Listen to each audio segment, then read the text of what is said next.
Good morning. How is everybody doing this morning? Hey, Jennifer. Hey, Jilly Bean. Where is my right hand woman this morning? I'm going to have to text her. Get up. Wake up, woman. Where are you? She's probably here. For some reason, her chats get delayed. My headache is better. It's still just there. Um, so we quit early yesterday because of the Karen Reed hearing. So we are in the middle of the 911 I think he's the supervisor of the Alhambra Police 911.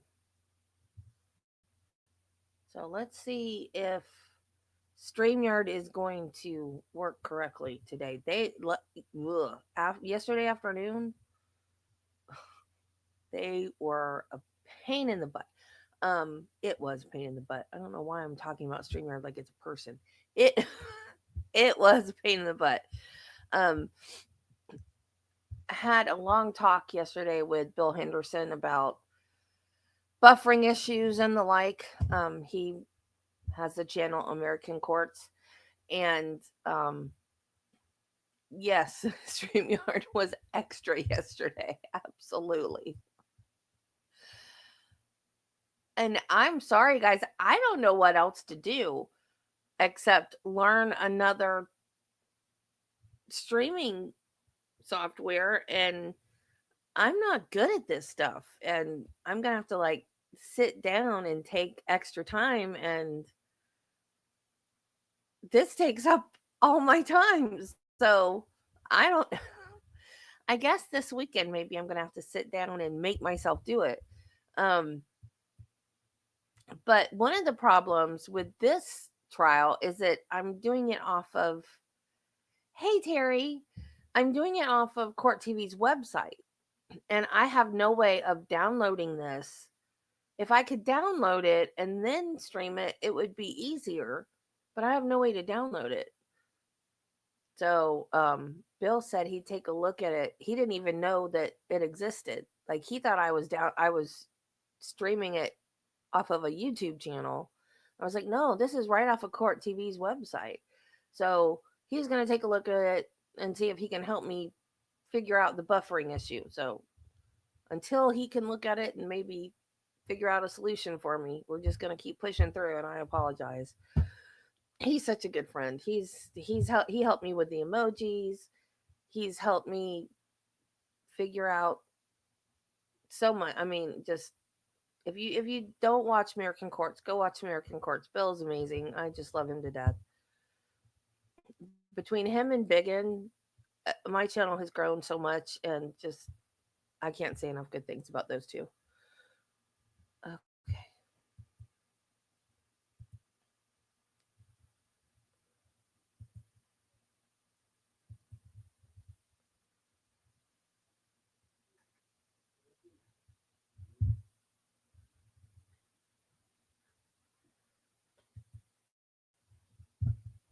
Baby.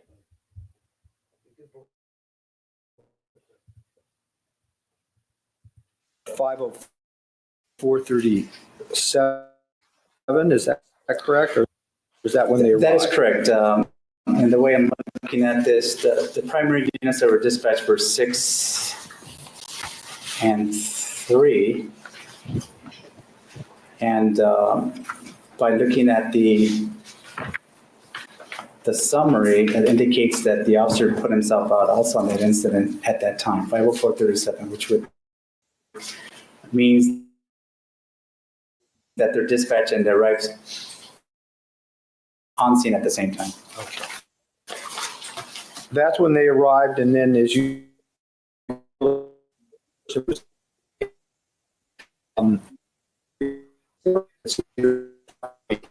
about, correct?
starting already. See, I don't know how it can be a traffic issue. It's 8 o'clock in the morning. People are getting ready to go to work. How is this a high traffic time? It's not.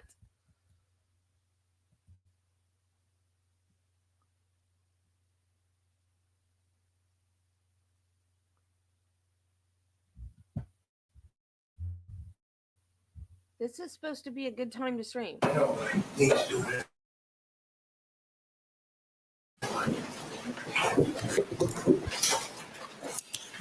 May I have a moment, Mr. Dixon's left side? Okay.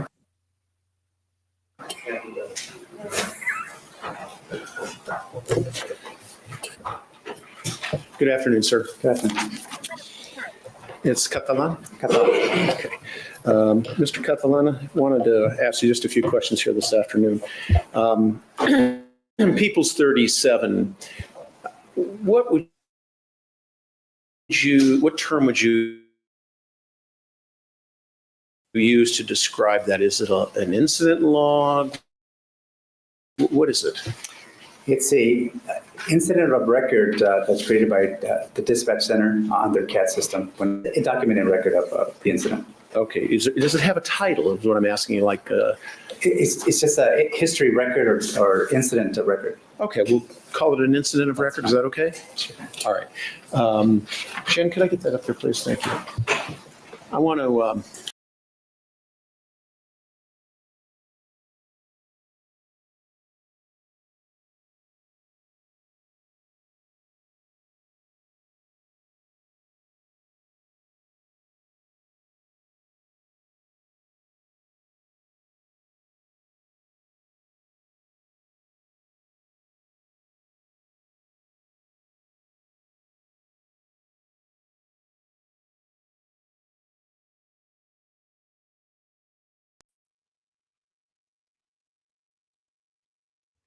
I'm sorry, guys. I really don't. I'm at the end of my rope here with StreamYard. I don't know what else to do.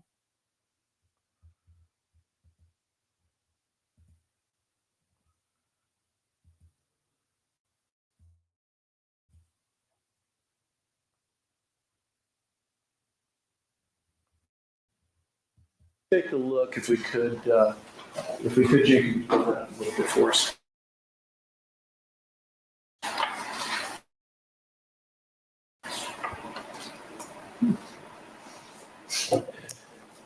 Custodian of records, is that correct? Yes. For this document? Correct. You don't have any personal knowledge about any of the language and what it describes in this document, correct? Can you rephrase that? About what you're testifying to, you're just testifying from this document, People's 37, correct? In other words, on February, let me answer it this way. You seem a bit confused by my question, and it's probably my fault. On February 3rd, 2003, you were 1700 Grandview in El Hampton. That's right. Okay. So what I'm saying is whatever you read here are the words that were put on this document, not by yourself, correct? You're not the author of this document, are you? No. Okay. So if we take a look at page 1 at the top, the date and the time appear on the third line on the left side. You see where it says time 03-Feb-2003/05:02:20. That's right. All right. So obviously it's February 3rd, 2003, correct? Correct. Right. And the time of 5:02 and 20 seconds. What does that time signify, sir? Tell us what that is. Is that the time that the call came in from CHP or what? That is the call that the document was created. I'm sorry. That was the time that the document was created. Okay. The document is created simultaneously when the call comes in, or is the document created after the call? After, and it's at the control of the dispatcher. I beg your pardon? It's at the control of the dispatcher. So the dispatcher will first of all determine if a call is, are we going to dispatch appropriate resources? The dispatcher will create an incident report. So there's a line of questioning that goes on before they create the incident to make sure that, number one, it falls within our jurisdiction and to just get pertinent information before they create the call. So if I understand it, there's no hard and fast rule when that dispatcher has to log in that particular time. It can be sort of at their discretion as to when they think it's appropriate. Is that a fair statement? Well, again, there needs to be a line of questioning before we create this call, number one. I understand that. All I'm saying is it's up to the dispatcher to decide after the questioning when they log in that time. That's correct. Okay, and there's no hard and fast rule when they have to do it. It's their discretion, correct? As soon as possible, yes. Okay. Now, Jen, can we go down on that again? Yes, that's right. All right. Now, Mr. Dixon asked you about this information containment, is that correct? Yes. And you see where it says, there's actually a vertical column that says Eagle 4, Eagle 4, Eagle 4, Eagle 4, Eagle 3, Eagle 7. You see that? Yes. What is that? That's the position where the dispatcher was sitting at. Okay. At the station. That's correct. And the other information that we see there is the information in part that dispatcher receives from whoever the caller is, correct? Correct. Now, in this instance, is there some way that when you look at that information just from the document, not from your experience, but just from looking at that document, can you tell which words on that document are spoken by the caller or which words were placed there at the discretion of the dispatcher? You cannot, can you? No. Okay. So, for example, if we read, for example, let's just start with the very first entry. We are at February 3rd, 2003, 5:02 and 20 seconds. If we take a look at that language, RP heard one shot. Now, we don't know if that was the language of the dispatcher or that was what was spoken by the caller from looking at this document, correct? That's correct. All right, let's see if we can save some time. If I went through the entire document and asked you about descriptive language that appeared on People's 37 that in fact described it as, I assume if I asked you the same question as each and every one, the answer would be the same. We don't know whether it's the caller's language or it's the interpretation of what the caller said, and therefore it's the dispatcher's language. Fair? That's fair. Court's indulgent for myself.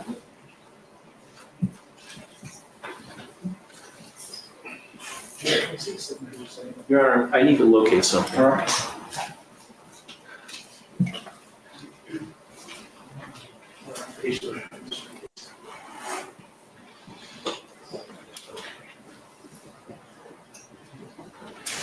This is page 3 of People's 37, okay? And I think Mr. Dixon took a moment to chat with you about that, correct? Yes. All right, you have it in front of you? Let me know when you've located it. Okay. Okay. The good thing about, is there's no trick questions here this afternoon, okay? Let's take a look at page 3. And Jen, could I please have your assistance in highlighting in the center of the page where it says one subject in front? Yes, right there, please. Can you highlight that whole thing? Now, Mr. Dixon did not ask you about this, but I want to ask you about this. Do you see that particular entry in People's 37 on page 3? Yes. All right. And let's read that for a moment. It says, it looks to me, is that 2S? Am I reading that right? That's correct. The S stands for Sam, or 2SAM. Well, I'll tell you what, why don't you read it and tell me what the symbolism is there, okay? 2SAM, the way we interpret it is 2SAM's advising one subject confirmed dead. Okay, and who's 2SAM? He's the field supervisor, the officer in charge in the field. Okay. And what is the date and the time that the one subject is confirmed dead? That's the line above it. And that's a time of 5:56:10. Okay. It's entered under miscellaneous comments, as you indicated on that vertical column under. Hold on a second. Let's get it up there for you. Okay. Yeah, right above that says miscellaneous. It's a miscellaneous comment that a dispatcher at that Eagle 7 entered. Okay, so the entry for that is 5:56:10, not the entry below the writing 5:57:32. Am I hearing you right? That's correct. Okay. And can you interpret that for us? What does that mean with that language, one subject confirmed dead at that date and time? What does that mean? Well, the officer communicated over the radio advised that one subject was confirmed dead, that somebody on scene confirmed that the person was dead. Okay. When you say the officer on scene, you mean one of the patrol units that was dispatched by Alhambra Police Department dispatcher to that location, 1700 Grandview, on that date and at that time? Now, what I'm saying is that the SAM unit here, in this case, 2SAM, how he got that information, I'm not sure, but we just documented that he stayed over the radio that one subject was confirmed dead. Okay, at that date and that time. That's good. Okay.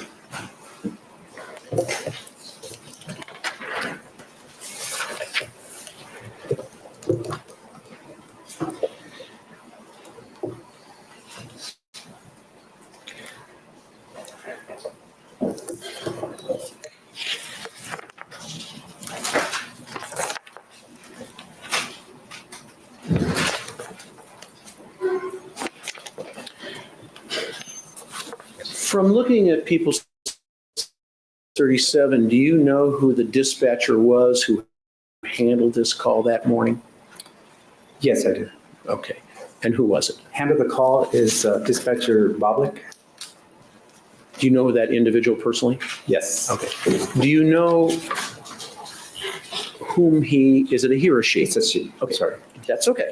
That's what I was going to ask. Do you know whom she received the call from CHP from? In other words, what operator or dispatcher CHP she spoke with? I don't know, no. You don't? Okay. Thank you very much, sir. Nothing further. Thank you. Redirect. Yes, just a moment, please.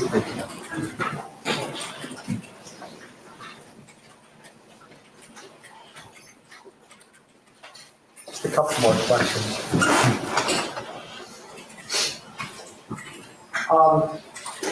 Sue, can we go to?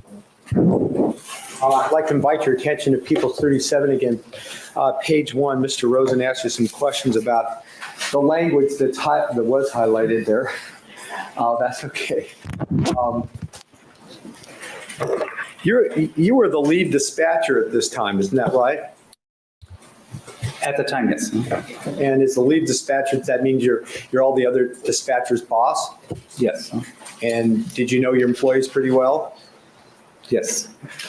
Basically, just briefly, tell us what the training level is for a dispatcher for the city of Alhambra at the time. Dispatchers have to go through 120 hours of basic dispatch training that's mandated by the state, by post. And they go also ongoing training every 2 years, 24 hours. But it's anywhere from 6 to 8 months of training.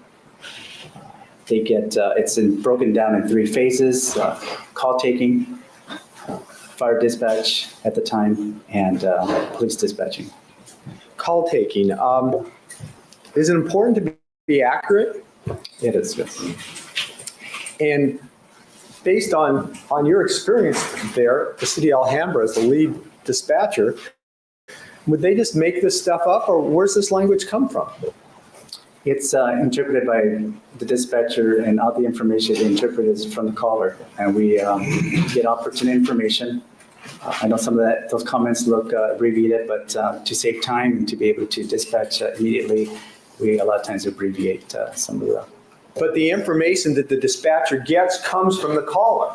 That's correct. And is it, as their boss, as the lead dispatcher at the time, is one of the things that you care about to make sure that they record this information accurately? That is correct. And why is that? Why is it important to get this caller information coming in on 911 accurate? It needs to be accurate so we can dispatch the resources, also to make sure that our officers are safe when they get there. So we want the person calling to be our ears and eyes to give us all the details so we can describe that to the officers that are dispatching the call. So the dispatchers would not only want to record the information that they get from the caller in an accurate manner, isn't that right? Yes. But they might probe the caller to get more information to meet the goals that you just mentioned. That's correct. Which includes officer safety, fireman safety, right? That's correct. And the meaningful use of your resources and assets. Yes. So you don't send 5 fire trucks to a place that just needs 1. That's correct. Okay. So based on your experience in supervising these dispatchers, especially this one, do you have a degree of confidence in their ability to record this information accurately? Overruled. Yes, I do. Thank you.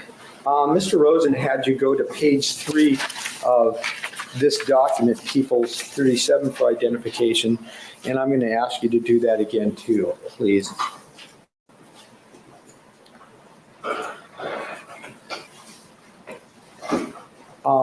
He asked you about, in the middle of the page or just above the middle of the page, it reads, QS, one subject confirmed dead, correct? That's correct. And that was at 5:56 a.m.? 5:56, yes. And 2S, I'm sorry, you may have answered this question, but who's that? 2S is the day shift officer in charge. Most of the time it's a sergeant or corporal. In a situation like this, it wouldn't surprise you that a sergeant would appear at the scene. Overruled. You may answer. No, it wouldn't surprise me. That would be a field supervisor. That's correct. Now, later on in on the same page, as we go down the page, I'd like you to look at about 2/3 of the way down. It says, have medic unit come 10:19 to check subject in custody for being tased. What does that all mean? It means that that unit, 1SAM, which is also another field supervisor night shift, has requested the medics to come to the jail to check on the subject that's in custody, check him out, make sure he's cleared for booking. In this case, he was tased, and that's what the concern was. And tased or tasered, sort of thing, in your understanding? That's correct. 10:19 means exactly what? 1019 station. So if I was on the radio and said S2 1019, what does that mean? That means you're at the station. Okay. All right. Could I just have one more moment? Yes. Can you tell by looking at the same document whether or not a medical unit actually did go to the station to check this subject? This is, like I said, this is not the fire incident, this is the PD incident, so it would not be documented here. Oh, okay. So you need the fire incident report to know whether a paramedic unit went to the station. That's correct. All right, thank you. Thank you, Your Honor. Thank you. Recross? May I speak with my colleague? Yes, of course.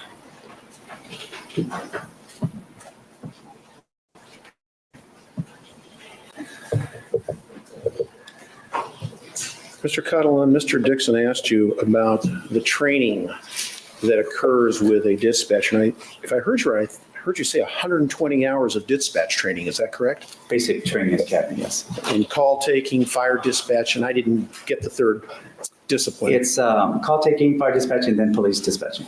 And then police dispatching. Okay. And that's not included in the 120, that's besides the 120. Okay, so it's a pretty intensive discipline, isn't it? It is. Okay, and these folks that go through this, I assume they have to pass tests along the way, is that right? The pre-employment testing is that they have to go to that, and then they have to pass their probation period, yes. Yes, and the probation period, I'm assuming, is actually on-the-job experience, is that right? Okay, and you have been a communications supervisor for 14 years, is that I've been right? in the profession for 14 years. Yeah, Okay. I've been a lead dispatcher for the last 6 years now. So you're one of the folks that has quite a seniority in this area, isn't that a fair statement? That's correct. Okay, you're kind of like a veteran at this, right? Yes. Okay. Let me ask you this. You, in your capacity as a communications supervisor, this is not the first time that you've reviewed documents like this, is that right? No, it's not. Okay. And you, as a supervisor, one of your responsibilities, I think Mr. Dixon used the word boss, is to check on the employees that are under the umbrella of your responsibility, correct? And one of the reasons you do that is to make sure they're discharging their responsibilities and their obligations correctly, right? That's correct. It is correct, is it not, sir, that I'll wait for Mr. Jackson to say it. Okay, that's okay, no problem. Let's start again. It is correct, is it not, sir, that in your capacity as a supervisor, there have been occasions and times when you have found that errors have occurred, correct? Human nature, yes. Yeah, human nature is we make mistakes. None of us, as they say, are perfect, right? Correct. And you have, in fact, as a supervisor at Elhammer PD, discovered mistakes and errors from time to time with the people who are responsible to you as dispatchers. Isn't that a fair statement? In different areas, yes. Okay. Thank you. I have nothing further. Thank you. Redirect. No, thank you, Your Honor, nothing further. All right, subject to recall, you may step down, sir. Thank you for being here. Do you have another witness? Yes, we do.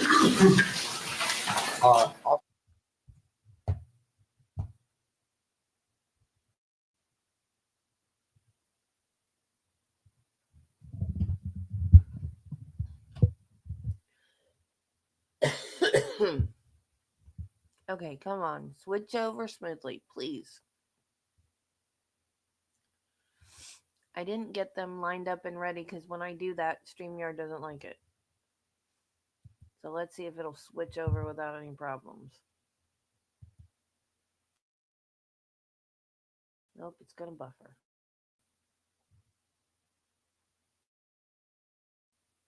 See, this is what Bill problem. Because this is not StreamYard. This is Sean Heckers, SeanHeckers. Thank you. You may proceed. Thank you, Your Honor. Good afternoon, officer. Afternoon. I'd like to invite your attention to February 3rd of 2003. What was your occupation and assignment at that time? As a police officer with the city of Alhambra, assigned to the patrol division. When you say you were assigned to the patrol division, what exactly did you do? I was a field officer at the time. How long have you been a police officer at that time on that day? February 3rd, 2003. Nearly 8 years. And so you'd had some background and training for that job, is that right? Yes, You went through academy where? Rio Hondo Police Academy. On that day, what shift were you working? Day shift And when did it start? at 6 a.m. Till when? till 6:30 p.m. 12 and a half hours? Yes, So you worked, what, 3 or 4 days a week? 3 days a week. On that day, do you remember that day? Yes, I do. Some events happened that you recall, is that correct? Yes, When you arrived at the station about 6 a.m., what happened? Were you asked to go somewhere? yes, I was asked to suit up and go ahead and take a patrol vehicle to 1700 Grandview. And did you do that? Yes, I did. Did you have a partner? Were you working with a partner that day? I did have another officer that worked the same team as me that day, yes. Did you go to 1700 Grandview with him that day? What was his name? Officer Derek Gillian. I have not. Your Honor, I think I'd like to put up what we previously marked as People's 21 for identification. All right. Officer, I'd invite your attention to the screen here. We're going to have a photograph up here. Thank you, sir. Can you see that? Yes, I can. Do you recognize the residents shown in either of those photographs, A or B in 21? Yes, I did. And what do you recognize it to be? I recognize that to be a residence in the southwest portion of the city known as the Castle. When you were asked by your supervisors that morning about 6 a.m. to go out to this location, did they tell you what they wanted you to do when you left the station? No, So you were just to report there and assist. correct. And when you arrived, exactly where did you go?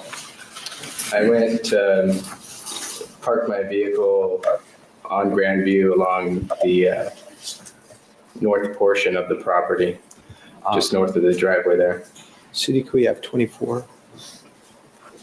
We're going to put up People's 24 for identification here, and I'm going to ask you to look at it. It has 4 photographs, A through D, and see if any of these help us and determine exactly where you went.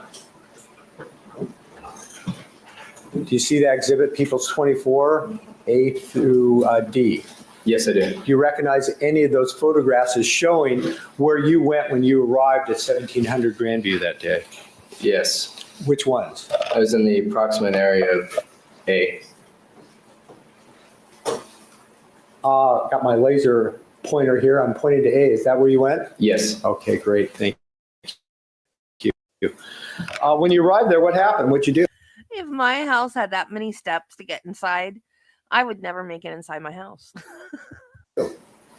I stood by and waited for direction as to what was needed in order to assist the other officers that were already on scene. Was there a sergeant there? Yes, there was. Sergeant Lagarde? Yes. Was he a supervisor? Yes. And at some point after you arrived at 1700 Grandview, did he as to what he'd like you to do that? Yes. What do you There was an individual in one of the patrol vehicles, and I was asked to drive the vehicle back to the Alhambra Police Department. And did you do that? Yes. Do you see the person that you drove from 1700 Grandview back to the Alhambra Police Department in the Yes. courtroom here today? Yes, I do. And could you point to him and tell the judge what he's now wearing? This individual sitting here in a tannish gray suit, turquoise button-down shirt. Indicating Mr. Spector for the record. Thank you, Your Honor. So did you take Mr. Spector back to the Alhambra Police Department in the car you came in, or? A different vehicle. So he was already in the back of that car? Correct. And did you do that alone, or were you with someone else? I was alone at that time.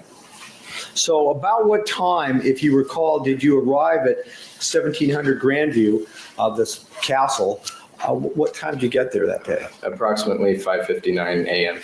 And what time did you do what your sergeant told you to do and take the defendant back to the Alhambra Police Department?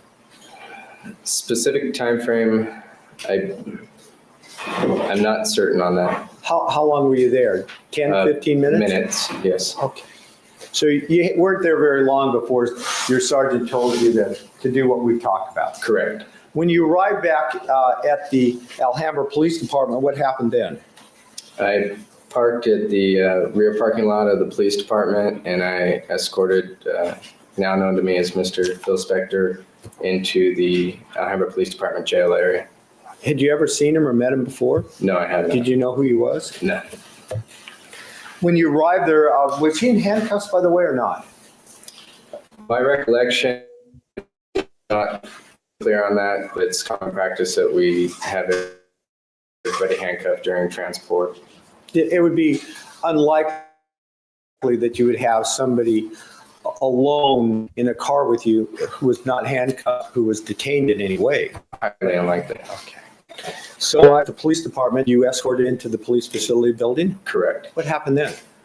He was sat down on what we have as an intake bench, and he was seated there.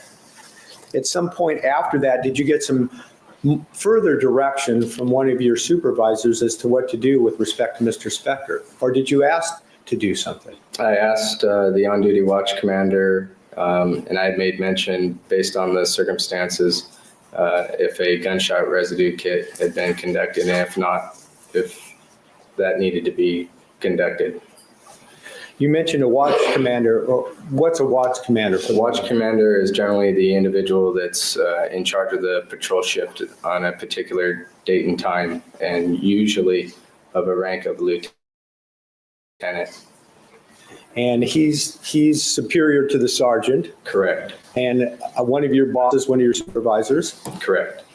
But unlike the sergeant, he generally stays in the station. Isn't that correct? Generally, yes. Where the radios and the phones are. Yes. So after you brought the defendant from Grandview to the police station, at some point you asked this lieutenant, the watch commander, whether or not you should administer a gun residue test. Yes. Tell us what that is. A gunshot residue kit is a kit that we have, and it's issued from the Los Angeles County Sheriff's Department. And basically inside it, there's a envelope with a set of instructions. And on the front side, there's generalized questions that you'll fill out.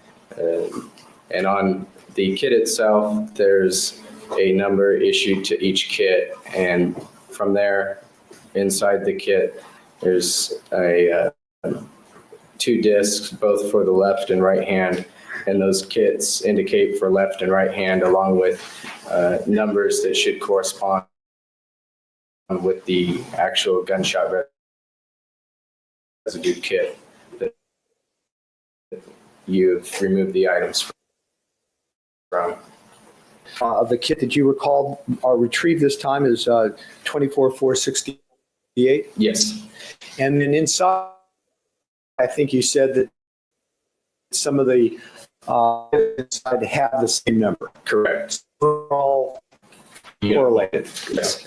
By the way, you in administering a gun residue test to anyone, did you receive some training by the I've received training in it, yes. Could you expand on that, please? Yes, the training was while an officer in the city of San Marino, individual by the name of now Sergeant Jim Henson provided the training on that particular day. And he provided training the gunshot residue kit.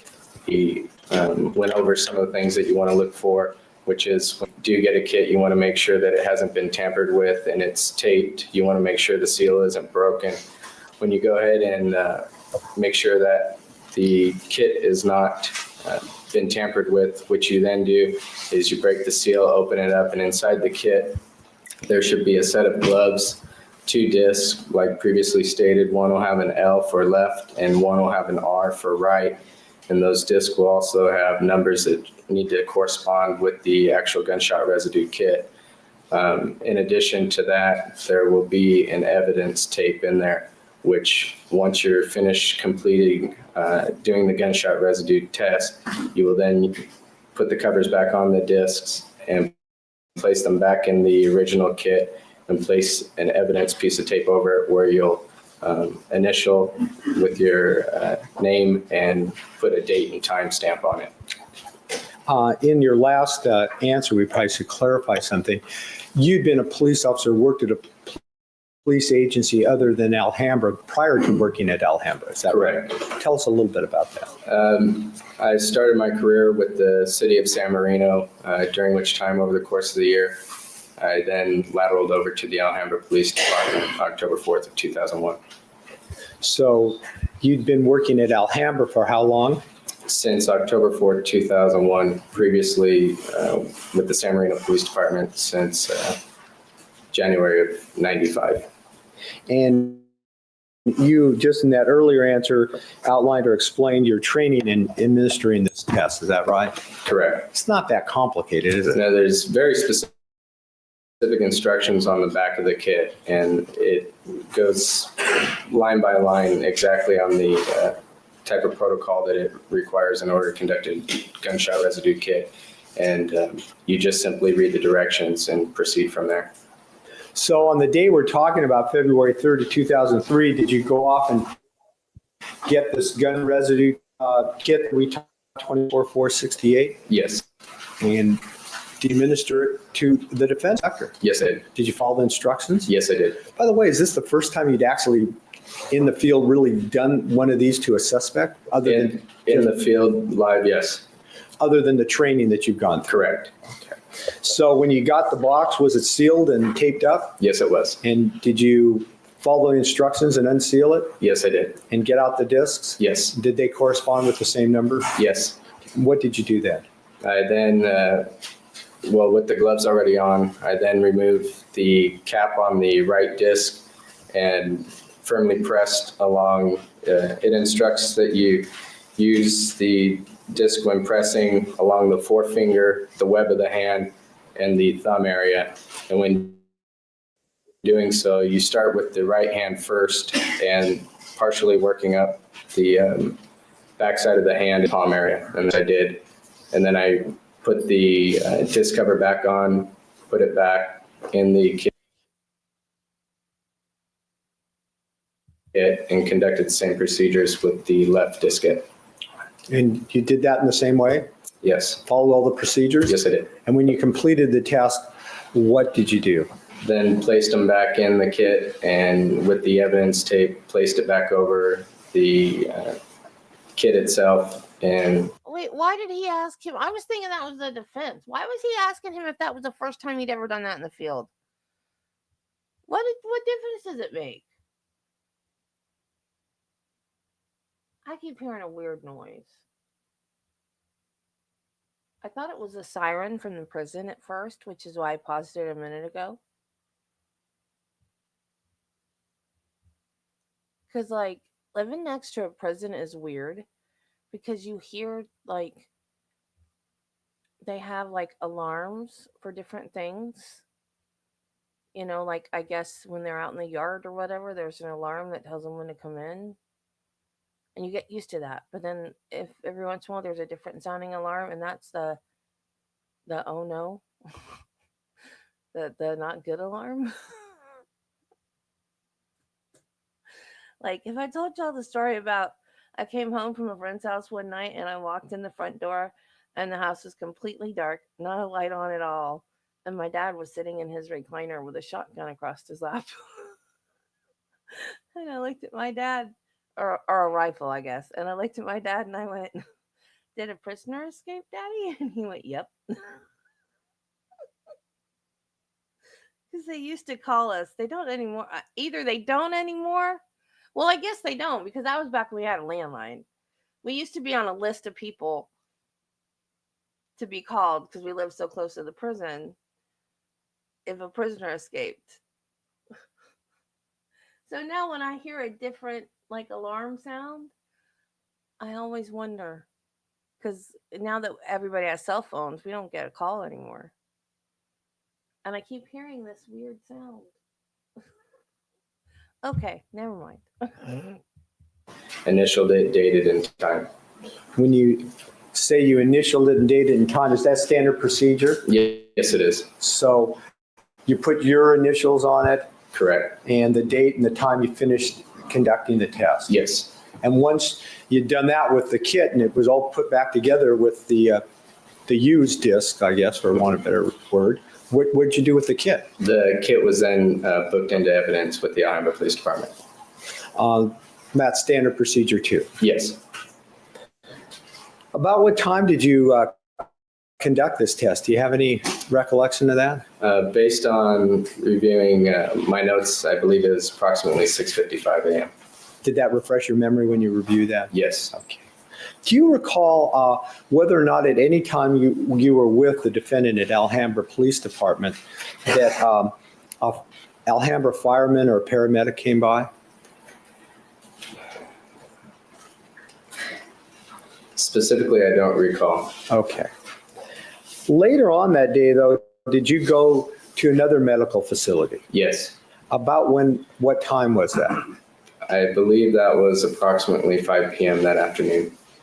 So near the end of your rather long shift? Yes. Right? Okay. What was the reason for that? We were transporting him to San Gabriel Valley Medical Center in order to conduct a sex kit examination. When you say we, who do you mean? I was escorting Mr. Spector with another officer, Officer Derek Gilliam, and now Lieutenant Debbie Santana, who was a sergeant at the time. So there are 3 Alhambra officers that accompanied the defendant to this medical facility? Correct. What medical facility? San Gabriel Valley Medical Center. And who asked you to do that? Did someone, the lieutenant? One of my supervisors. And you were going there to have someone else conduct these tests? Correct. When you were there, did you meet a Nurse Caruso? Yes. And were you present while Nurse Caruso conducted whatever tests he was going to conduct? Yes. Would that be standard procedure in a situation where someone who was in custody? Yes. How long were you there at the San Gabriel Medical Center? Based on refreshing my recollection with my notes, approximately an hour and a half. And during that period of time, were you with the defendant the whole time? Yes. Once Nurse Caruso finished completing her tests, what happened then? We escorted Mr. Spector back to the Alhambra Police Department. When you say you or we, that was... Once again, Officer Gilliam and now Lieutenant Santana. And was that just about the end of your shift? Yes. Could I have a moment, please, Your Honor? Thanks. Your Honor, I'd like to mark another exhibit. It's People's 38. I'll show it. All right.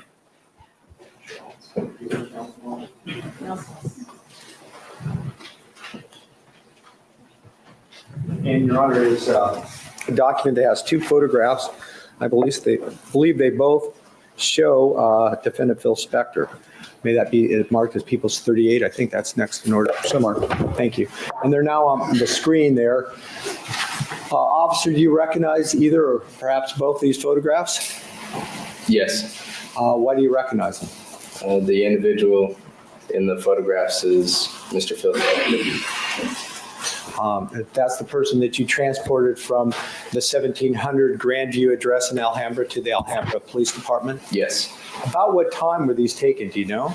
I don't know that information. Could have been any time between 6 or 6:15 in the morning till 5 o'clock at night, right? Correct. That appears though it's over near the area where the Cal ID booking photo takes place. Thank you. Nothing further, Your Honor. Thank you. Cross-examination. Judge, I'm not, but I understand we're having technical difficulty transferring. Can we just have a minute for certain connections? Okay. We'll also turn the green up there for some reason. Okay. Can't fix it? All right, we'll see what we can do. All right, Yeah, thank you. Good afternoon, Officer Heckers. How are you? We haven't met. My name is Linda Kenny Bott, and I'm one of the lawyers who's representing Mr. Spector, okay? Nice to meet you. All right, nice meeting you also. I'm not sure if I've met you. You look like the judge's brother here in a second. I've been sitting there a long time, Your Honor. I'm going to hear from my brother tonight. Thank you. Okay. Now, when you got to, you said the castle. I now you said that is that something that was known that Mr. Spector lived at a place called the Castle, I didn't know Mr. Spector before that. I just knew of the a property. landmark? I believe that's where it stemmed from. Okay. So that's not something that you heard of from Mr. Spector. That's just something you knew because of the property. There it is. Yes. Okay. And you were shown a picture of the bottom of, I guess, the long driveway down the street. That's where you came.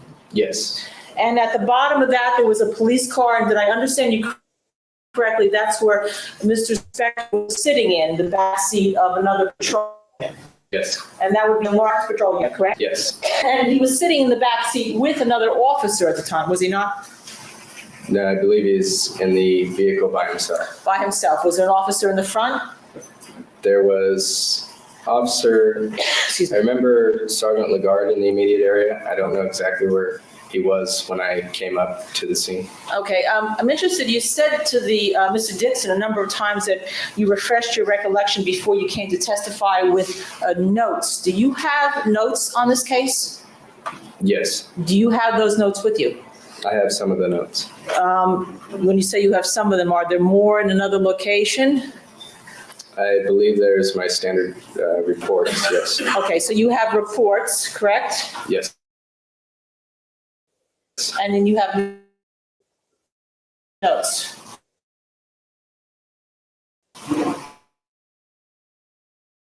Correct?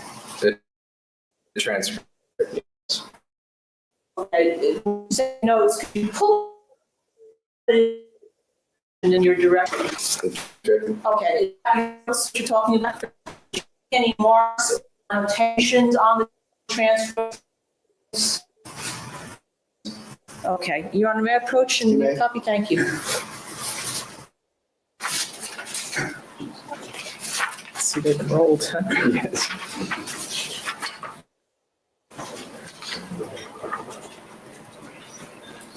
Now, when I look at these, I don't see any annotations on them. Did I miss it? The handwriting was just on the front there. Oh, just on the front, okay. So you didn't make any other writings or anything on the note, on the transcript? No, And when you say transcript, is that the transcript of the testimony you gave before the grand jury? yes, And you gave testimony before the grand jury 2 times, correct?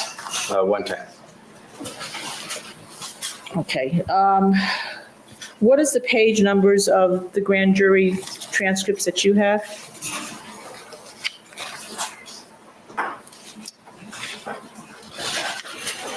I'm not quite certain where I need to look. Okay. Up in the upper right. Yeah, upper right. Do you see anything up there? There's a 426. And that goes to 438 or 439?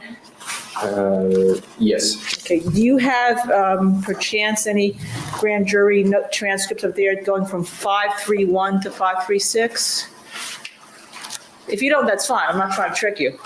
I'm sorry, 531? What, to 536? No, they're all 400 series. Okay, we'll come back. So this was the first time I understand that you were taking a gunshot residue sample from someone who was in custody as a suspect, correct? Correct. And you had had training, correct? Yes. And you had gone through a course with the other officer at San Marino? It was during a training, briefing training. And they emphasized to you, I would imagine, and you can tell me if I'm wrong, how important it was to make sure you do the gunshot residue testing correctly, right? Yes. And to do it, to make sure that you don't get any contamination on the samples, correct? Correct. And the reason they explained to you that that was important is because it's microscopic, not? Look at it. Okay. You knew there was particles, correct? Correct. And you were told in your training that these particles are easily transferred from one location to another. I was told that I wouldn't want the disc to touch any other types of surfaces as to prevent any possibility of contamination. Did they explain to you any of the scientific reasons when you were given this training as to why you don't want contamination on the discs? Yes. What was told to you? Why don't you tell us? Simply that you, just like anything, you wouldn't want any item that you're going to use potentially to include or exclude any type of evidence to be contaminated with any outside sources. So when removing the discs, the cap from the disc, you want to make sure that they don't touch any other surfaces other than the intended surface that you're going to take the sample from. And that's because if something or some item or even someone touches a surface that may be contaminated, they could pick up a couple of those particles, correct? You would not want the disc to touch any other surfaces other than the intended surface. Right, because you don't want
Hi, guys.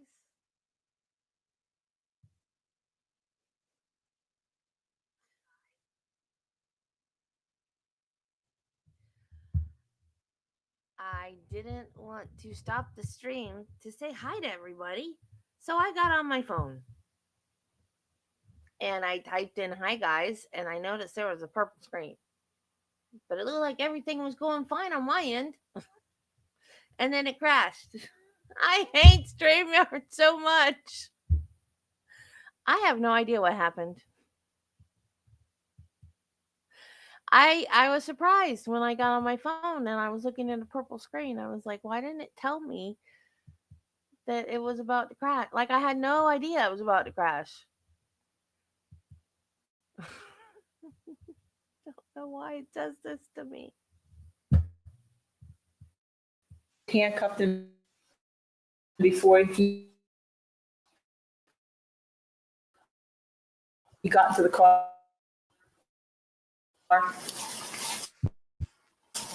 Based on my recollection, with refreshing my memory here, it simply states that I was not the handcuffing officer. Else were to handcuff him. That was what I was saying correct to. Okay, so you were saying that your testimony is today that you believe somebody had already handcuffed him. I'm saying that they've already been handcuffed, and I did not handcuff them myself on that particular day. As a matter of fact, department rules require that if you're going to transfer a suspect, you put them in the back of the car and handcuff the suspect, correct? In my mind at that time, was uncertain if I was transporting him specifically as the suspect or for possible uncertain in my mind at the time. Okay.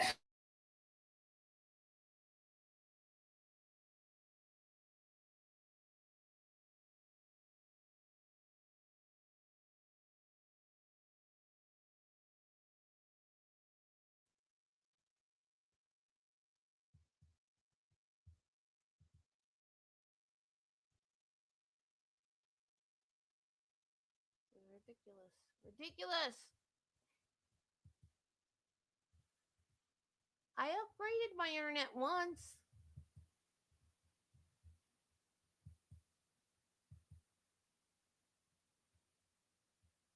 I upgraded it to 1 gig up and 1 gig down. The highest package is 2 gigs up and 2 gigs down. So I guess I'm going to have to do that, which is fine. Suspect, the department rules require that he be handcuffed to the back of a police car, correct? So, yes. Okay. And do the department rules require Under most all circumstances, you'd be handcuffed behind the back. Okay, and the reason for that is so that somebody, the suspect, can't get their possibly arms around a police officer or somebody else with the front of their. Generally, yes. Okay, and handcuffs that your department uses, are they? I know you said the GSR kit was Los Angeles. Was it Los Angeles Sheriff's Department issued? Yes. Are the handcuffs also Los Angeles Sheriff's Department issue? No. Okay. What were the type of handcuffs you had that day? The Peerless. Peerless? Okay. And those are your department's handcuffs? That's the ones I individually carry. Okay. There's no requirement for everyone to have the same? That, I would say the majority carry this. I'll make a lesson, but I'm not sure if there is a policy. Okay. All right. So you take Mr. Spector to the Alhambra station, correct? Correct. And you put him in the front area, a booking area? Is that? Yes. Bench? Once you enter the jail, right as you enter the second door, there's a bench on the right. Okay. So you have to enter the jail, correct? Correct. Okay. Now, the car that you used to transfer Mr. Spector, do you know how many suspects had been transported in that car prior to Mr. Spector, say, in the week before? I do not have that information. How about 2 weeks before? I don't know. Okay. When you brought him and put him into the jail and put him on the bench, do you know how many other suspects or arrestees had been on the bench in the week before, Mr. Spector? I don't. How about 2 weeks before? No, I don't. Okay. The Alhambra Police Department, I assume even when they're driving in their cars, they carry guns, correct? Yes. And what was the normal issue for the Alhambra Police Department in the guns that are carried as the sidearm? During that time, it During that was time, thank you. the H&K 40 caliber, I believe. And H&K stands for what? Heckler and Koch. Okay.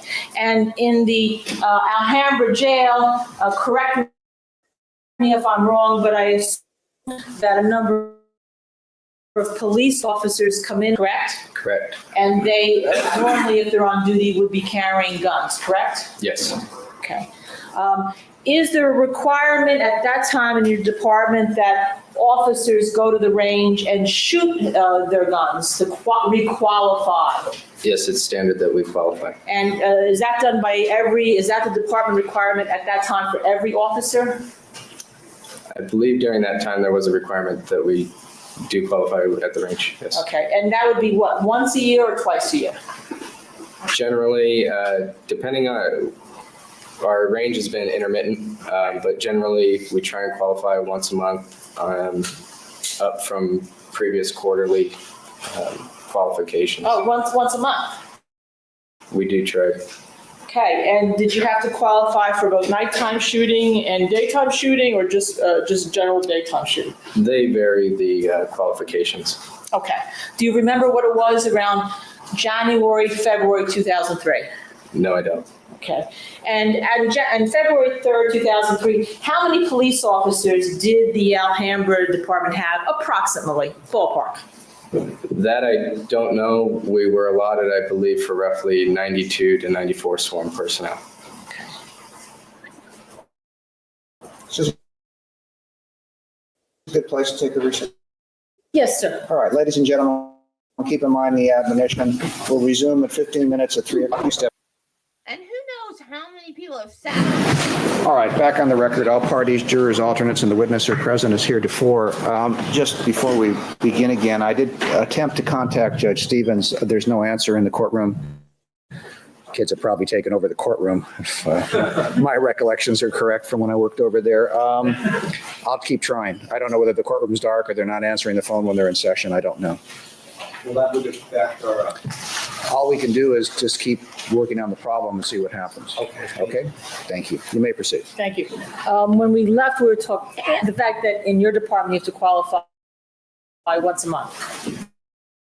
Yes. Okay. And prior to taking the gunshot residue sample off Mr. Spector, I understand from your testimony for the grand jury that you had qualified January 25th, 2003 at the range, correct? Yes. And then after you did that, after you did the qualification and handled shooting the gun, you washed your hands a number of times, correct? Yes.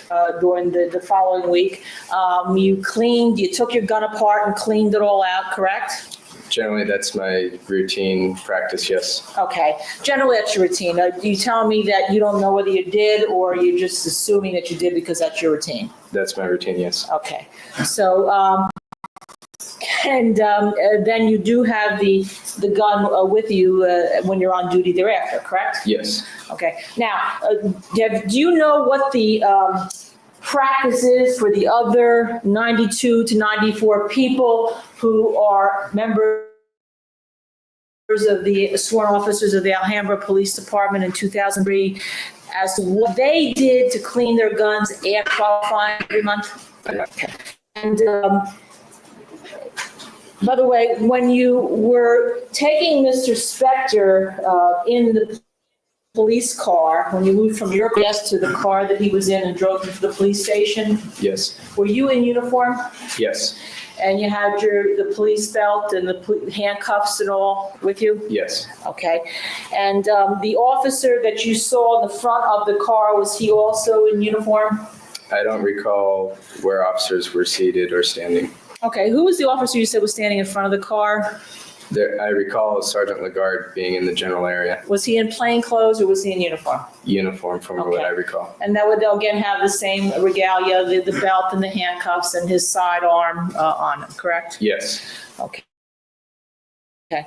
And by the way, when Mr. Spector was handcuffed in that police car, do you know whether he backed against the back seat or was he sitting forward? In other words, were his cuffs touching the back seat, his hands touching the back seat? From my recollection, it was still fairly dark out, so I wasn't really paying attention as to how his hands were positioned. Okay, so you couldn't tell, you couldn't tell? Correct. Because it wasn't anything that would have concerned you at that time? Right. And nor should it have been. By the way, when you took the kit, the GSR kit, and took the left hand and did swabbing all with the left hand, and you did a good job, right? You got all the portions of his left hand, correct? I feel I covered, when I eventually went to his left hand, the head, the thumb area, the back of the hand, and palm area. Oh, so you got all the areas that you were supposed to get on the left hand, correct? Correct. And I would imagine that the same would be for the right hand, that you got all the areas for the right hand that you were supposed to get, correct? Correct. Okay. And then you said, if I recall at one point, that there are standardized questions on the kit that you get. Correct. Do you remember what those questions are? Some of the questions is to the particular type of incident that you're dealing with, the times and dates, the individual that you're taking the gunshot residue test from, hobbies, and I believe whether they're right or left-handed. Okay. And in fact, you asked Mr. Spector whether he was right or left-handed. Let me rephrase it this way. Sustained. On the questionnaire, did you fill out that questionnaire for the gunshot residue kit because you were trained that it was important to answer all those questions? Yes. And did you answer the question as to what Mr. Spector was? Counsel, we need to approach.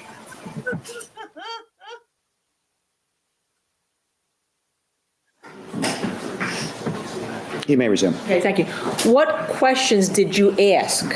I don't want to know what the answer is. Just what questions did you ask that's on the kit? Specifically, I don't recall. I think to go through the questions is fine. Let's, what questions are asked and go from there. Specifically, I don't recall. Okay, do you have anything with you that would refresh your recollection? No, I don't have anything. Okay, all right, that's fine. What would refresh your recollection?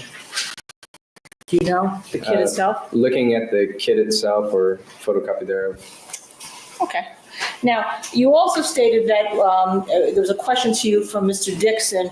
Do you recall whether firemen came while Mr. Spector was sitting on the bench? Do you recall that question? Yes. Did you say you didn't recall or you weren't there when they came? I don't recall. Okay. You didn't have any discussions or see any firemen come to inspect Mr. Spector? I don't recall whether there were firemen there to look at them or not. Okay, that's fine. And then you also indicated that when you first saw Mr. Spector seated in the police car at the bottom of that driveway, you didn't see anyone in the car with him. Let me ask you this. Did you inquire to anyone as to how he got down the hill into the police car? No.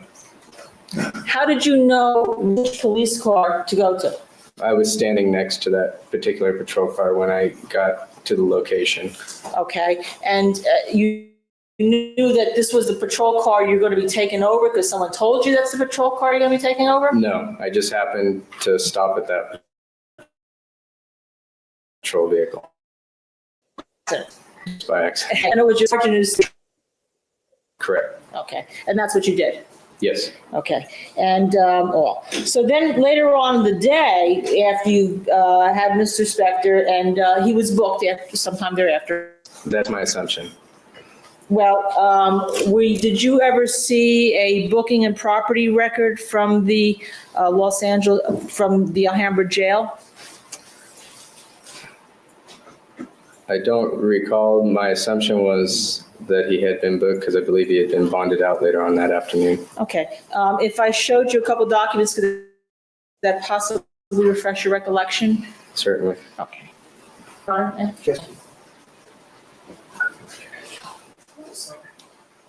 despite all the handsiness, so far she's my favorite attorney because her questions aren't snarky. They're not. I just have you look at these to see if they refresh your recollection on whether or not you've seen them before. And then just tell me when you've had enough time to look at them.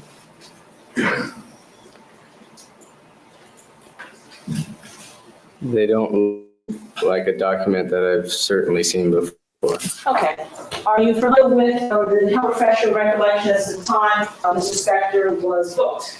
Objection assumes facts not evidence with this witness. Sustained. Did you just tell us that he was booked? That was my assumption because I believe he was bonded out at the.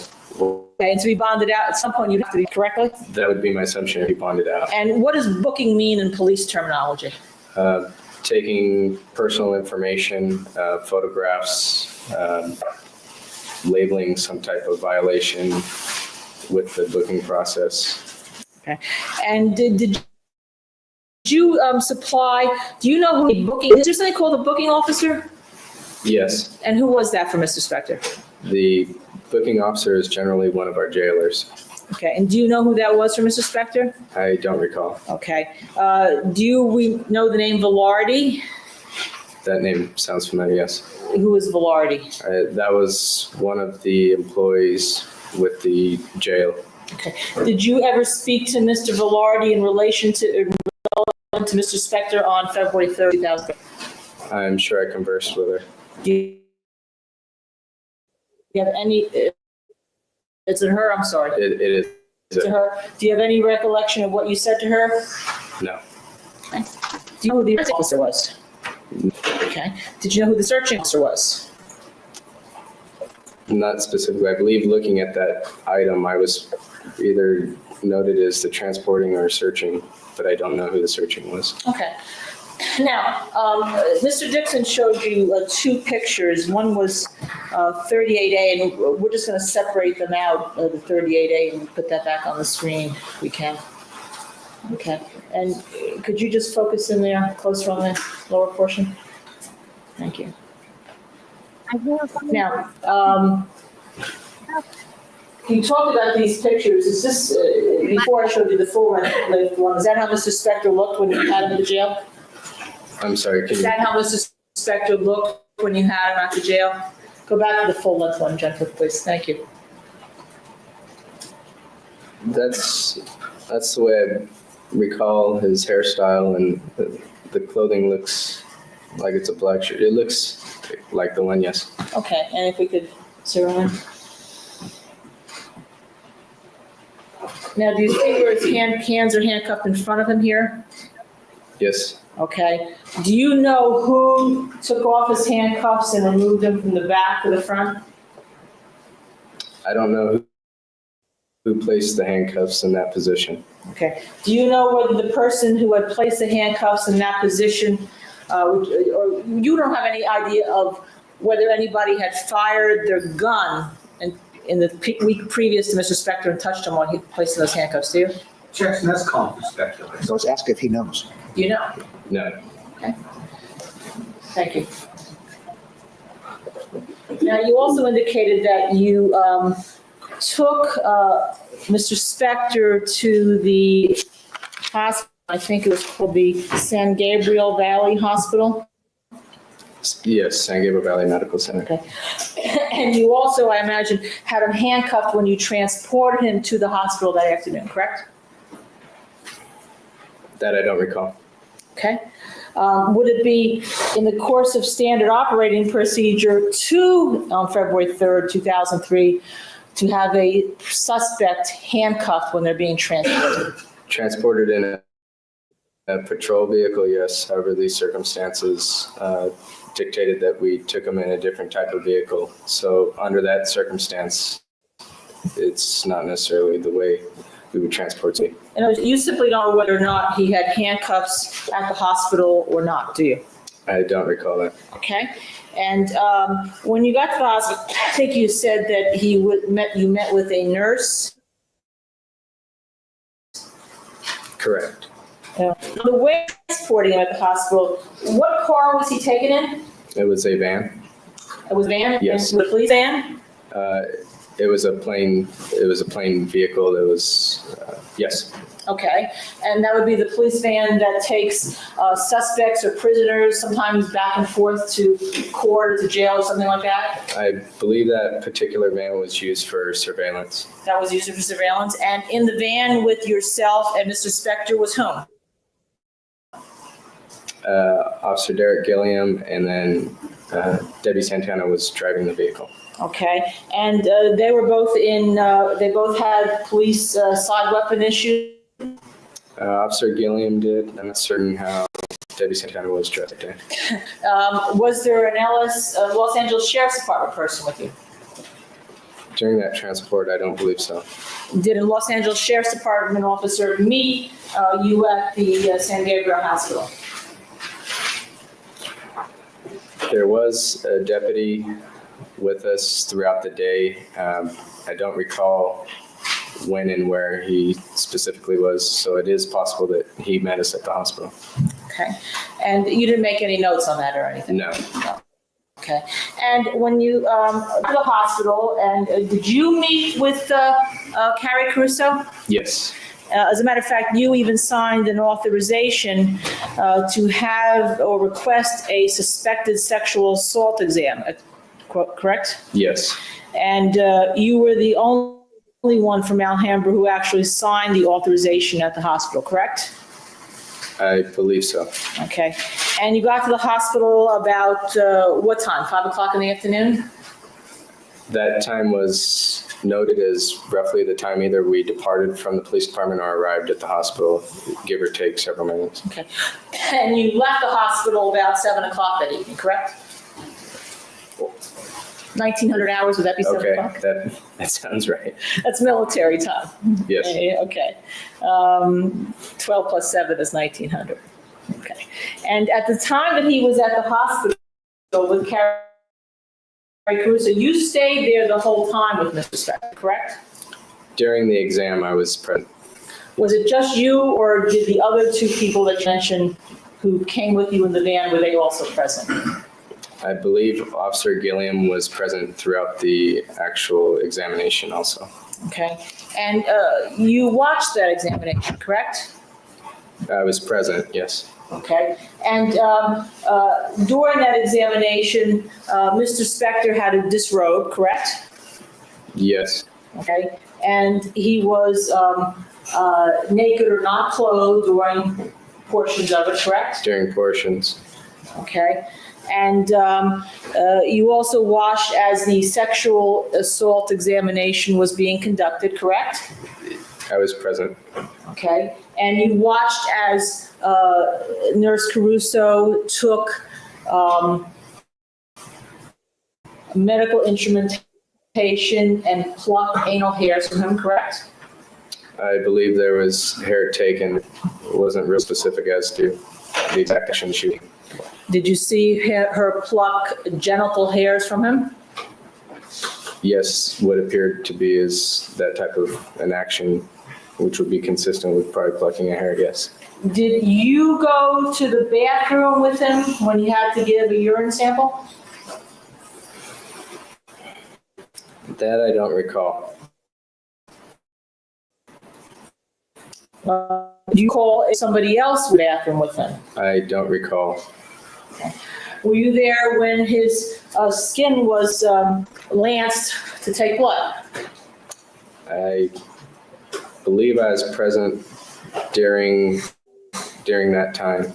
Were you there when his pictures of all his hair were taken by Nurse Caruso?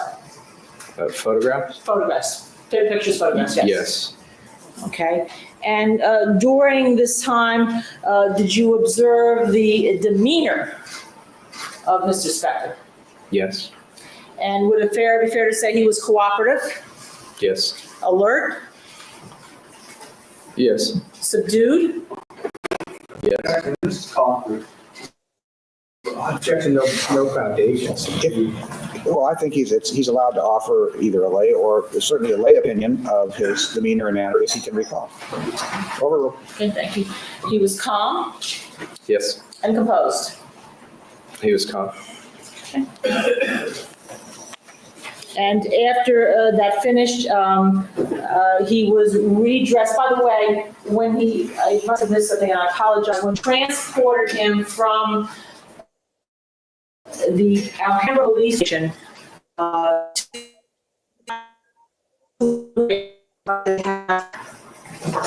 picture 38 here. Prosecution. 18.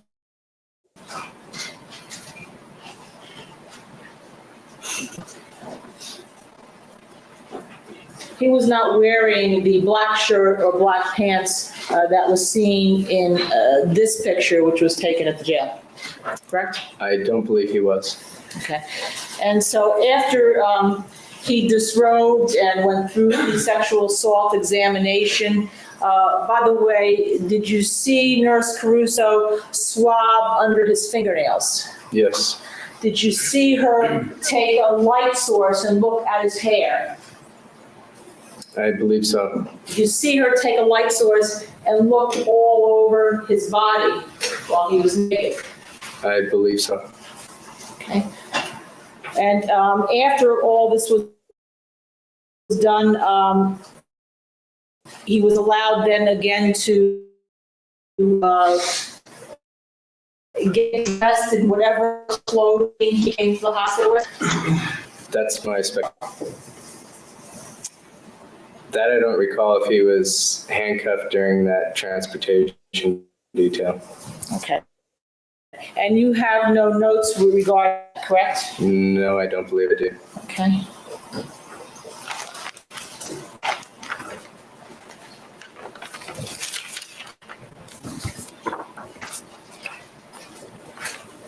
The gunshot residue test that you took, it was very clear to you that there was a pad for the left hand separate from a pad from the right hand, correct? Yes, And when you were trained at San Marino at the police department, were you told it was important to take a sample from each of the hands? the specific wording I don't recall, but it was indicated that there was one for each hand. Did anyone tell you why that was important? The specific nature as to the exact importance, I don't recall anything specific during the training, just that there's one in the kit that's specific to the left and one to the right. So it was important for you to make sure that the procedures of that kit was followed completely, correct? Correct. And that the whole kit was filled out correctly, correct? The front side of it to the best of your abilities, given if you have all the information. Why, when you were trained, was it important for you to be told to have all the information on the front side of the kit? Just thoroughness, completing it. And you fulfilled that to make sure that you got the most complete and thorough swabbing of Mr. Spector's left and right hands that you could possibly do, correct? I conducted the tests to the specifications that it required, yes. Okay, thank you very much. I have nothing further. Thank you. Redirect. Thank you, Your Honor. Just, the jail at the Alhambra Police Department, are you allowed, or were you in 2003, February 2003, to take guns in there? No.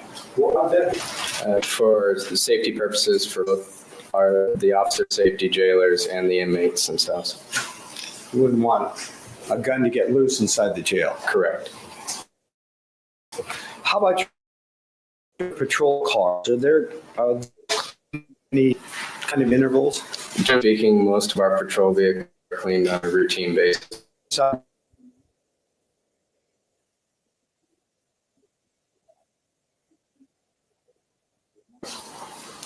February 3rd, 2003, could you describe that for us? Generally speaking, what the vehicle looks like, it's a plastic seat that's contoured. In the back, it kind of indented so that you freely have your arms rest behind your back. So it's kind of inset from the rest of the backrest of the seat, and also has an area where you can put on a seatbelt. And this vent we might see in most sedans. No, it's made out of plastic so that you can't secrete any type of weapons or contraband or anything like that. And again, is that cleaned at any kind of regular intervals at your department? Generally speaking, the vehicles are taken to the car wash, and those vehicles are cleaned both interior and exterior. Now, the way you've described those seats, are they just for arrestees or detainees? Or do other police officers sit back there from time to time? Under rare circumstances, officers can get back there, but generally speaking, it's mainly to transport individuals, whether escorting or in custody. And detainees or arrestees who are escorted or transported in a patrol vehicle such as you've described certainly wouldn't be allowed to have weapons back there. No. And if, for the most part, as you said, it would be very rare, or maybe you just said rare, that a police officer would actually sit in the back seat. Is that correct? Correct. So the presence of weapons in the back seat of one of your Alhambra patrol cars would be rare. Is that right? Yes, it would be. Could I have a moment? Yes. Thank you. Thank you. Blue Cross. Thank you. You're not an expert in how gunshot residue contamination occurs, are you? No, I'm not an expert. And you can't sit here and testify today that that patrol car was cleaned to the extent that it would remove any gunshot residue that may have been there, can you? And as an expert, no. No. And you can't testify as to whether or not every single officer cleaned their guns after they shot at the range, correct? Correct. You can't testify how well those Beyond the cars. scope. I'll allow. On the firing. I'll allow her. He's not able to testify. She can ask the questions, he can give the answers. You can't testify as to how well those cars are cleaned, correct? No. You can't testify as to how many people you've had arrested in those cars who have been charged with some type of weapon possession previously, correct? No. You can't testify as to how many people who were arrested and put in those cars who actually had owned guns in the past previously, correct? No. Or shotguns in the past previously, correct? Correct. And you can't testify as to on the bench of Alhambra how many people who have been arrested had shotguns in the past previously, correct? Correct. You can't testify to how well it has been cleaned, correct? Correct. That's because you're not trained in whether or not scientifically contamination can occur at those places, correct? I'm not trained I'm not the one who specifically goes around and cleans those items or what type of cleaners are used. Okay, thank you for honesty, sir. Thank you. Thank you. We Thank you. Nothing further, Your Honor. Thank you. Subject to recall, excused. And we step down. Thank you for being here. Do you have another witness? Yes, we do, Your Honor. Fireman Brown. I'm sorry, guys. I tried to get these ready to go, and that last time I did, StreamYard crashed. So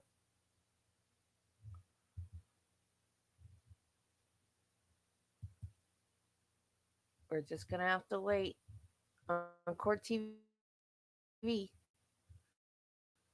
So flip over to the next one and hope the buffering's not too bad.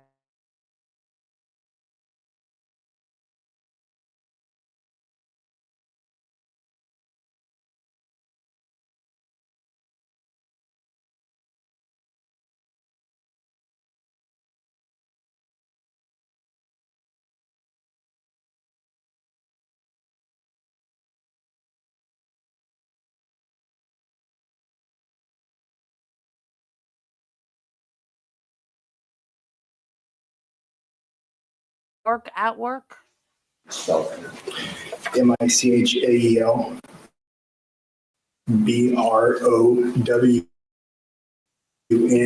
Thank you. You may proceed. Thank you, Your Honor. Good afternoon, firemen. Good afternoon. Thanks for coming. I'd like to invite your attention to February 3rd, 2003. Were you employed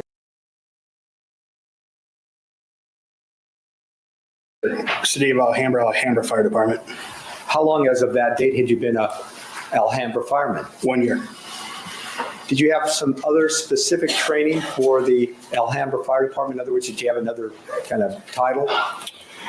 No, sir. My title was firefighter paramedic. That's what I was looking for. Yes, sir. Okay. So not only were you a fireman, but you're also a trained paramedic. Yes, sir. Tell us very briefly about your fire department training, and then I'll have another question about your paramedic training. Prior to being hired, I went to Rio Hondo Fire Academy school, just did a classroom session internship with LA.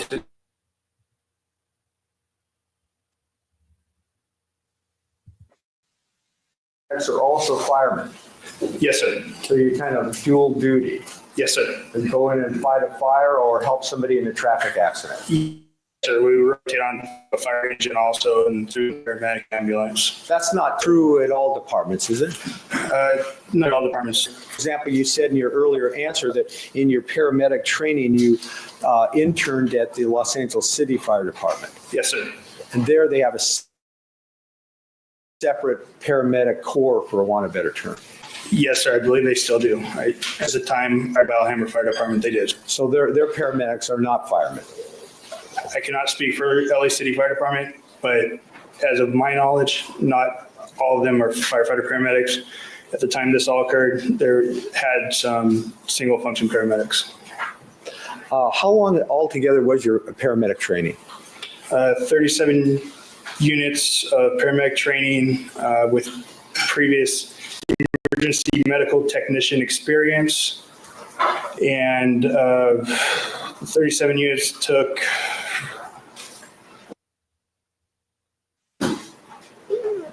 about 7 months, sir. So those are like the equivalent of college. Now I'd like to invite your attention to February 2003. Were you on duty that day? Let me start again. On February 3rd, 2003, were you working that day? Yes, sir, I was. At the Alhambra Fire Department? Yes, sir. Station 71. I was assigned to, at the time we called it Medic 71, which is now RA 71. It was a rescue ambulance. Yes, sir. And sometime after 6 a.m. in the morning, did you get a call? Did you get a request to go somewhere? Yes, sir. I believe approximate dispatch time was 6:17 a.m. We were dispatched to Alhambra Police Department Jail, which is 2 streets south of the fire department, or the station that I'm stationed. What was the call?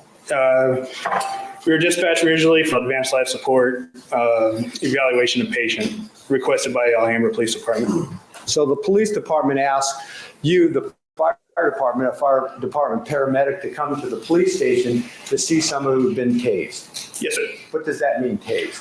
I'm by no means have the true knowledge of a police officer about being tased. Just pretty much like what the public knows. A tase kind of a gun-like system where it shoots 2 barbells after strings. I believe it's electricity. The barbells are supposed to get intact with the skin, and it takes a combative patient and puts them into like a state where police control the situation. Okay. And so that's why you were called to the Alhambra Police Department. Did you meet the defendant, Phil Spector? Yes, sir. Okay. I'm going to ask Sudie here to put up People's 38 for identification. There it is. Would you look at that exhibit, please? It's 2 photographs, A and B. Do you recognize that person? Yes, sir. Is that the person that you saw when you got to the Alhambra Police Department that morning? Yes, sir. Do you see him here in court today? Yes, sir. Could you point him out and tell the judge what he's now wearing? He's wearing a gray jacket with a blue shirt, sir. Indicating Mr. Spector for the record. Thank you, Your Honor.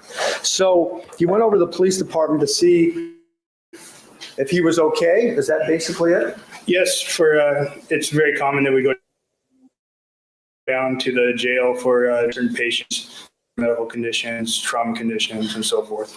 Did you have a morning? Yes, sir. My partner that morning was firefighter paramedic Jaime Olmos. So you both went over there and met the defendant, Phil. Yes, sir. Where did you first see him? Where inside the police department? If I can refer to the picture, when you come in through those, there's two doors. There's a silver bench next to a desk.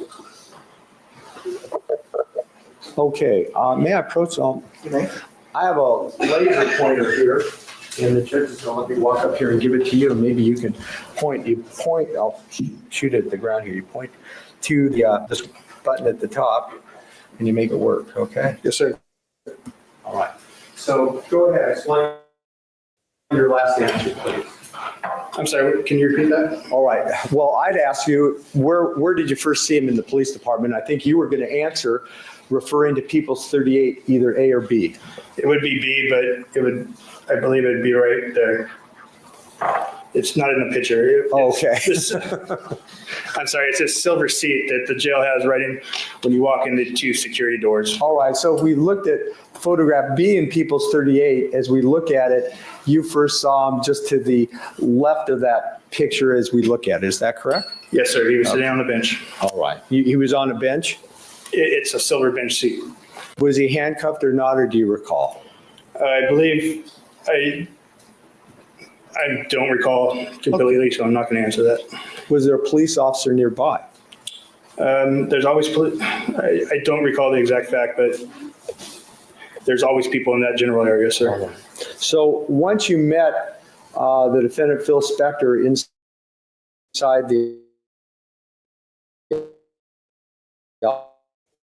Alhambra Police Department in the jail, what happened? What did you do?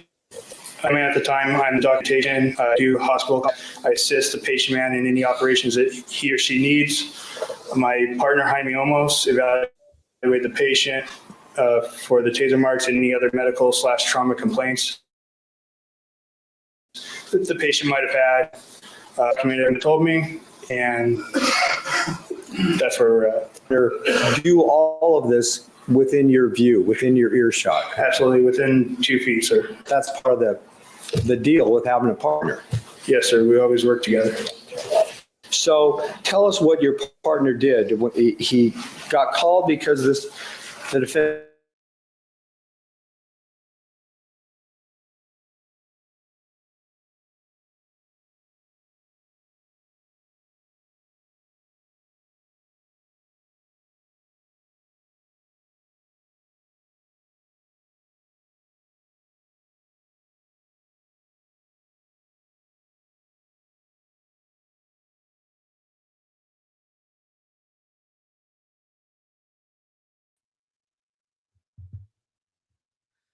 I was trying to show y'all her picture.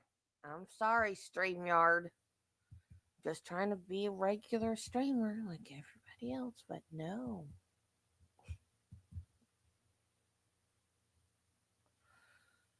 She looks totally different now. The primary assessment, which includes just talking to the patient, seeing what their mental status is, make sure they're what we call ABCs, airway, breathing, circulation, which are basic human functions that I assume we're all doing in here right now. And then we ask the patient exactly what we're called out for. And then we go from there with a secondary assessment, which we call head to toe, or since we were inspecting taser marks, he inspected the taser marks, he inspected the body. He asked the patient his condition and so forth, and we did a head to toe on the rest of them, visualized everything, and patient denied any other problems. And Did he say that, did the patient, the defendant, Phil Spector, say he had any medical complaints? no, sir. Did he complain about any injuries that he sustained as a result of this? No, sir. He was not talking very much to us, sir. Did he appear to be, I mean, you're a guy with experience, you're a paramedic. Did he appear to be in some kind of physical pain? No, sir. Now, you mentioned earlier in telling us what you knew about taser, whether or not those hooks. Hooked into his shirt. Was there any marks on his skin as a result of what appeared to you to be the taser? No, sir.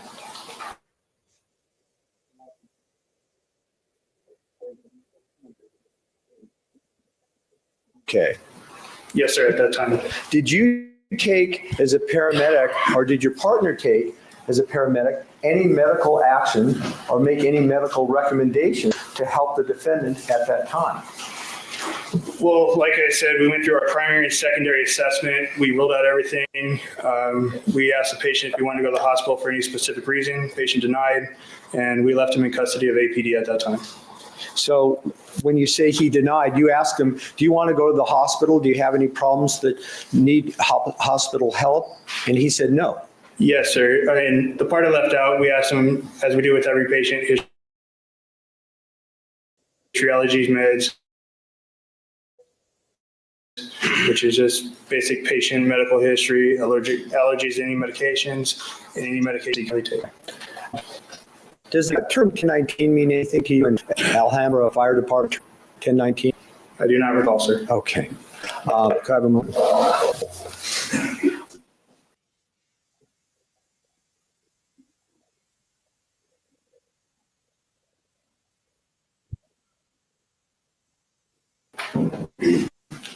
Darn it. Sweetheart, quit telling me I have an unstable connection, because I don't. You're making me mad now. Stop it. So they apparently wrote 2 books together, her and her husband. And Helen Mirren played her in a movie. And there's a quote on her website from Michael Douglas and Catherine Zeta, whatever her name is, his wife. So I guess they were in a movie too from a book they wrote. I don't know. But now I want to find those movies and watch them. I guess I'm going to have to Google later. I'm not touching anything else, y'all. I am here. If I don't type or say anything, I'm here. If I don't touch anything, it runs fine. So just assume I'm here. I'm sorry, guys. I really am.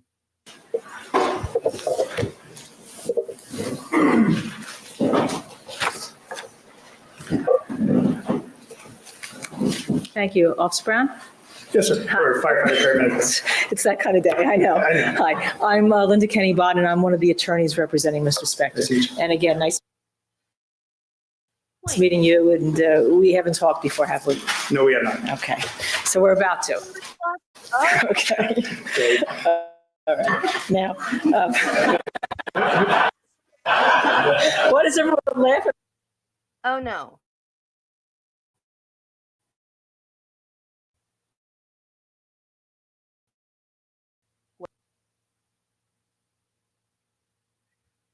No, we watched her cross-examine the last witness, right? This is a new witness. Never mind. I got confused for a minute. I'm fine. When I get up here, Judge, I don't know.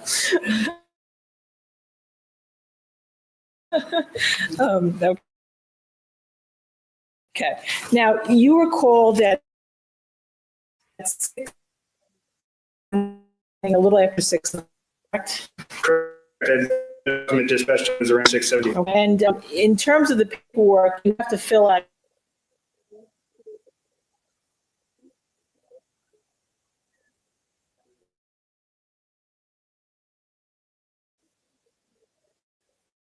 Dispatch was notified about 6:17:55 or about 6:18 in the morning to go to the Alhambra jail, right? Yes, ma'am. Okay. And it took you about 2 minutes to get there, or 5 minutes to get there? You arrived about 6. I do. Or I have a copy, but pretty much ineligible with a fast copy. And in certain areas of each form, if you have looked at it, are right. I have. Once it gets faxed, it's Yeah. pretty much eligible. Or Debbie, I have to tie my hands behind my back. Oops.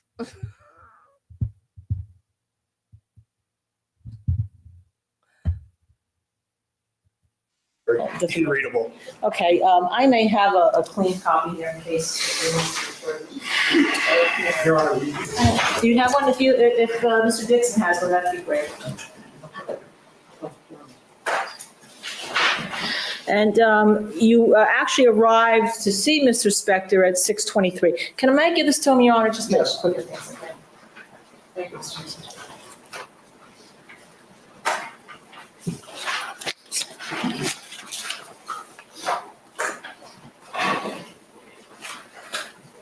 You arrived to see Mr. Spector at 6:23, correct? Correct. And you cleared him at 6:30.37, is that what my understanding is? Correct. And clearing means what, that you finished examining him?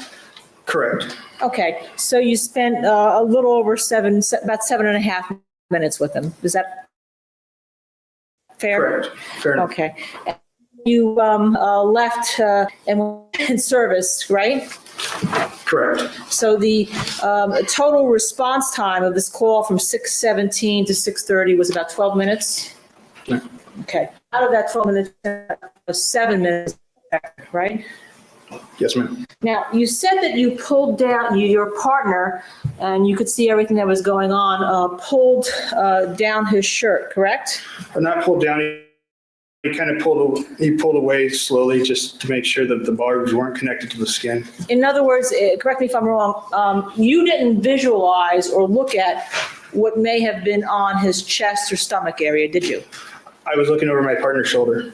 Okay, did you see what may have been on Mr. Spector's chest or stomach area? Yeah. I was looking over my partner's shoulder. Did they have body cams back then? Because I would love to see body cam footage of Phil Spector getting tased. That would make me extremely happy.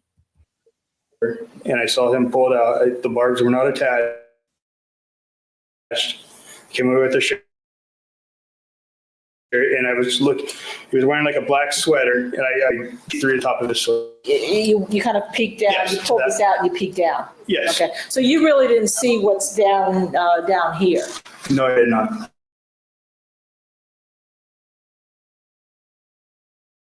Is it fair to say that you really didn't look at his area of his chest around here?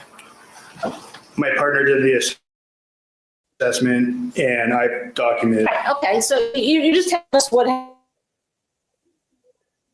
And you didn't have him take off his shirt at all to see what was on his arms or anything, right? No, And you didn't have him take off his shirt or pick up his shirt out of his pants to see what was in his bag, right? no. Those questions? Yes, ma'am. But at one point you said to me he wasn't talking, or you said to Mr. Dixon, he wasn't talking to us very much. I was vague. He was, what I should have said, it's every question we asked him, he was talking. We go on a variety of patients. Some patients don't talk a whole lot. Some patients talk a lot more than others. And this one didn't. Human nature. I'm sorry, I didn't mean to interrupt. I'm sorry, it's just, No, that's okay. This one just wasn't talking very much. yes, ma'am. Okay. And by the way, did you look for any friction abrasions on his stomach? I personally, Okay. And when you're called to, by the way, you're a paramedic, not an EMT, right? a paramedic is a form of EMT. EMT, Well, I'd like to, why don't you explain to Drew what an EMT is? Well, I think he was about to anyway, so go ahead and Yeah. finish your answer. What your understanding is the difference between, if any, between an EMT and a paramedic? okay. I mean, it's pretty basic. EMT stands for Emergency Medical Technician, which is a basic form. It's as I mentioned, ALS prior or advanced life support. Right. A regular EMT is trained to EMT basic life support, BLS. That's when I went to paramedic school, took the national registry test and so forth, and then became what we call an EMT P or EMT paramedic. Okay, so you can do more things as a paramedic that you can't as an emergency medical technician? Yes, we refer to it as our scope of practice. Okay, and there's different standards federally for EMTs and paramedics, correct? Oh, yes, there's county, there's federal, there's national, and so forth. Okay, so you're in the advanced life support or paramedic, correct? In Los Angeles County. In Los Angeles County. Now, one of the things you said that you request to evaluate the patient. Do you see on your second of your EMT work? And can we put that up there? That would be 297 discovery. By the way, when I was referring, I just apologize, out of hospital case report, I just got it from up there. So my question before we begin, do you recognize this form? Yes, to clarify what we call it in general practice around the fire station is our firehouse report. It's a computer-based program. Okay. And that computer-based program takes what you input on the handwritten form and you type it into the computer? Yes, I take the EMS form, I take the information off of that, I put it into the computer, and from where it goes to certain people after that, I cannot tell you exactly who. Okay. Now, prior to that, you have a handwritten form also, correct? Correct, that was each report. And could we put on 296, base number 296? That's the first one that you have? Okay. And there's a real hard area to read, what you're telling the second one, Jennifer. The second one? No, second hard area. There we go. And we'll blow that up as best as we can. Hold on. Does that have a laser pointer? Oh, my gosh. Okay, thank you. It's now turned yellow. See what damage I can do here. Okay. See this word here? Can I ask you why you're standing? Are you referring to this right here? Yes, that's what I'm referring to.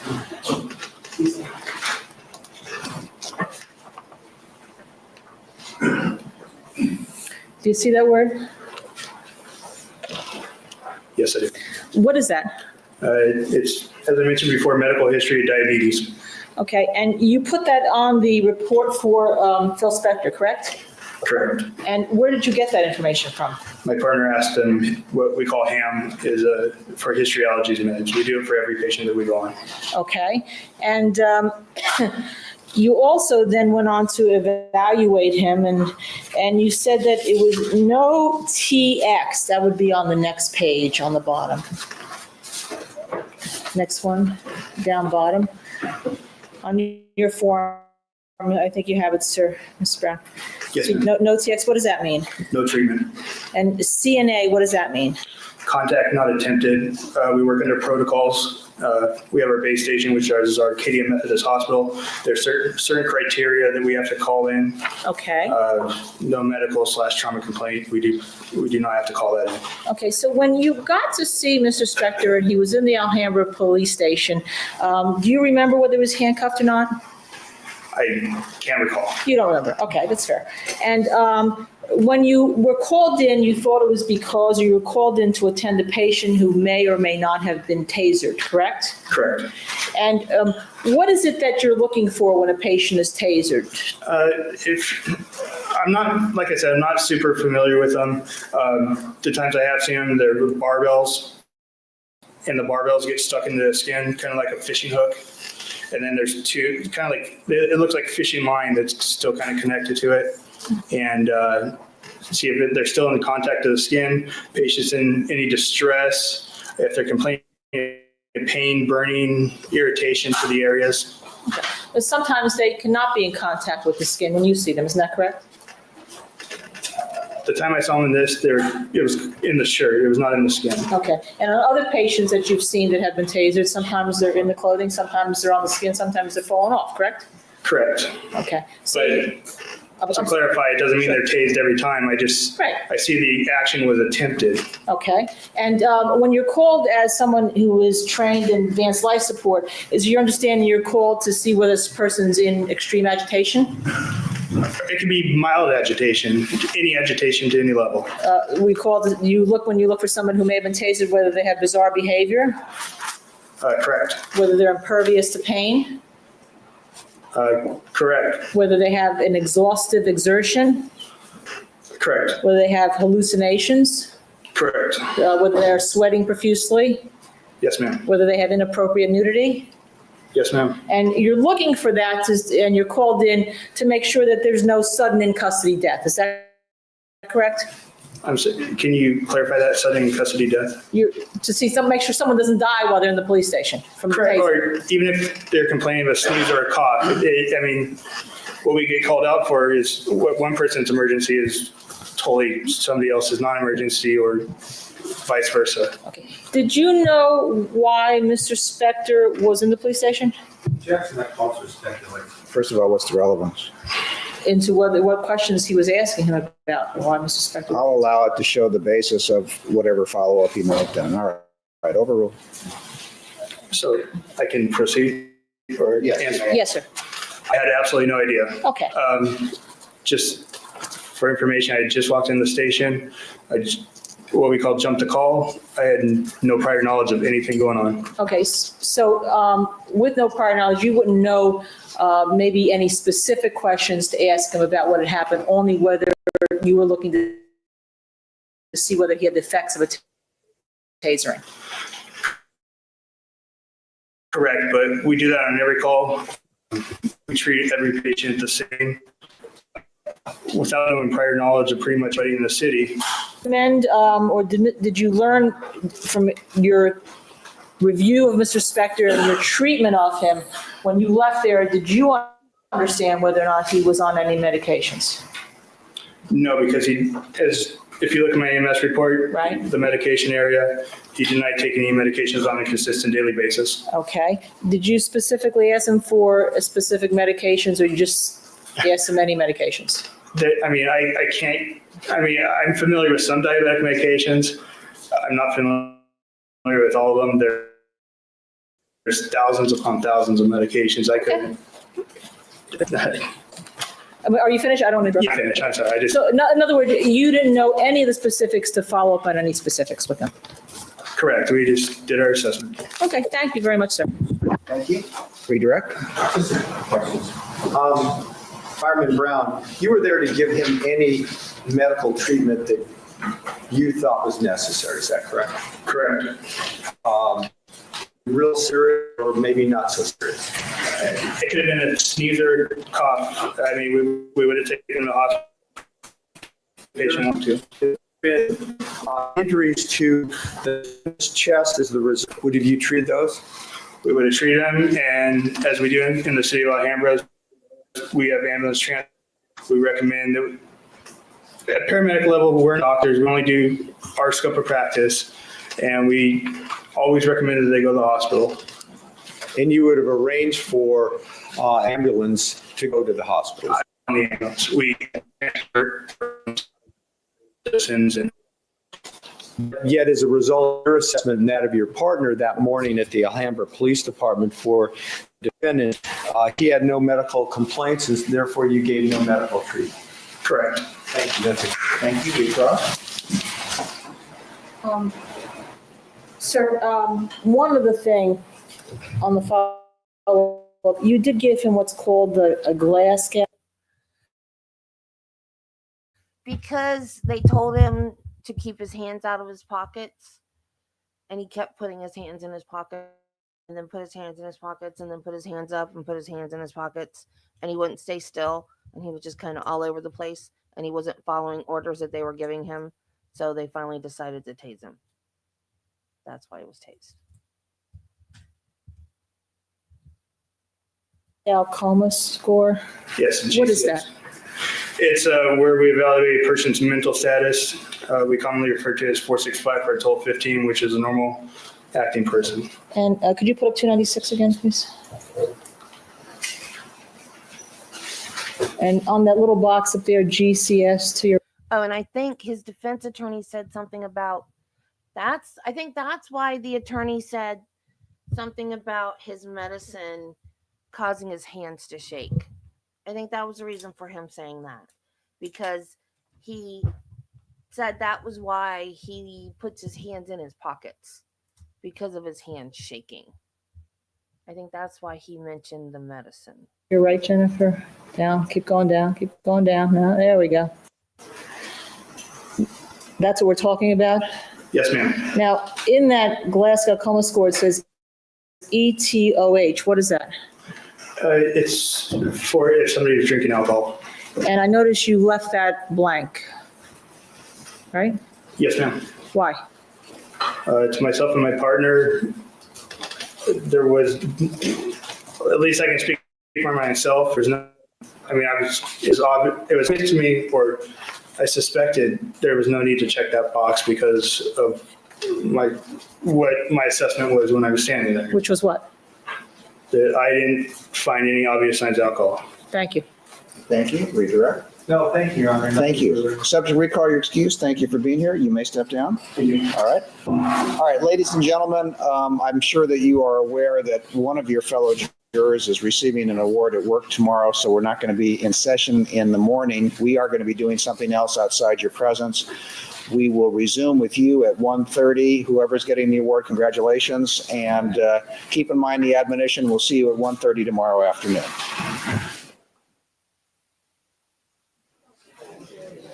All right, the record will reflect the jurors and the alternates have left. You have a witness you wish ordered back? Yes, we have two witnesses. The right here, I think it's Nurse Caruso, and we have Fireman Briggs.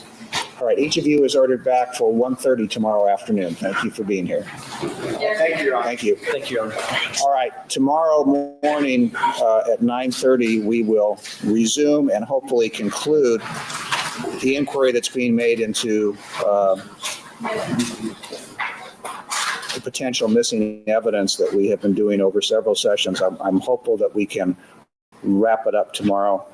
Are you calling some witnesses? I'm looking at the defense. Who are you calling tomorrow?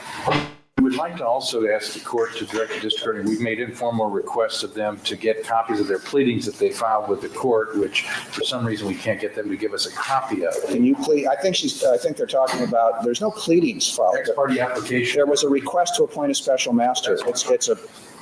I'm trying to remember whether it was 1 or 2 pages. I don't have it. I don't keep it. We've asked them. Do you have it? We'd like to get a copy of it. I have some writing. Well, Okay. I'm not being flippant. Why would the court not have it? Because I believe I signed it and gave it to you, gave it back to you. Now, that's my recollection because I wouldn't do anything with it. Okay, I'll look at my copy. One of us must have it, so if not, then I've got it. I'm sure I can come up with a copy on my computer. And as far as any other application, I'm not sure if there was anything in writing. I believe it was just, I was notified there was going to be a request for a special master. It was presented to me. I don't know if we had a reporter present, did we? If we have a reporter present, we're going to need a transcript, but we would have already, I would have thought we would have had one and would have had it sealed perhaps. Yeah, one day in chambers, Mr. Jackson showed me his declaration, like one portion of it. That's what it was. I believe that's all that it was. It was presented to me. The facts are contained within it. I signed it. Yeah, it looked That like was a it. form copy. I'm just asking for a copy of that document. If it's available, we'll get it for you. Thank you. Okay? Per 977A, Yes, Mr. Spector doesn't have to, he doesn't have to be here in the morning if he doesn't want. 1:30 is fine. All right? The only You're welcome. thing I would ask for is if in fact, and I believe Mr. Rosen, this deal is with you, if in fact there are statements, I understand that Ms. Kaplan may have been interviewed by either Mr. Rosen or some member of the defense team, I'd like to have a full opportunity to find out what her statement is or what they expect her testimony to be if in fact the offer proof is that there was nothing written down or no reports made, and simply it's a reiteration of what was said in chambers, then I'll be satisfied with that. If not, or if there's more to her statements, then I'd like to know exactly what those are. let's keep it simple. As I indicated, I met with her yesterday evening around 6 o'clock. I think we met maybe for 10, 15 minutes at the most. And what I represented to Mr. Dixon and Mr. Jackson Chambers is exactly what she said to me. I did not have an investigator with me. She waived the presence of Mr. Hirsch or Mr. Nassatier. We chatted informally. I took no notes and wrote nothing down, and I have not asked our investigators to prepare any reports. Okay. Any other witnesses that you're calling besides Ms. Kaplan? No. People have any further witnesses? The court requested. I thought Mr. Shapiro was going to testify. I'm not, the question is if Mr. Shapiro's testimony is necessary, that's fine. If it's not, that's fine. I thought we resolved that this morning. I don't know if he's a precipient witness to what the inquiry is now focused upon. Yeah, we're not going to call. Well, we all have a different recollection of our meeting. you want to- I thought the court said you wanted him in. I want to resolve this and to get to the facts. If Mr. Shapiro is a recipient witness, then I would like him here. He's represented by Ms. Levine. I don't know what her schedule is, but I'm going to try to wrap this up tomorrow. I would like to get it finished. We don't intend to call him. I mean, Well, I understand that, but it's not answering my question as to whether he's a recipient witness. If he was present and saw what Ms. Kaplan said she saw, then he's a recipient witness, or any of those similar events. we've not interviewed Mr. Shapiro Well, on that issue. Let's I perhaps, spoke with Mr. Shapiro last night for a matter of just to tell that's him. fine. And I'll tell you what I told him. I just indicated to him that he wanted to know the status because he'd been out of the country for a while. I said, at this point, I'll let you know tomorrow after I leave court. That will be in the Whether it becomes, people have an opportunity to talk to him, that may become relevant. I'm trying to get all the facts that I No more Karen Reed until the 25th. possibly can so that I can make the right decision. And whether we finish tomorrow or not, at least be prepared to argue. If we don't finish, then we'll put it off to some other time. All right? 9:30. Thank you. At least I think the 25th. Right, Judy?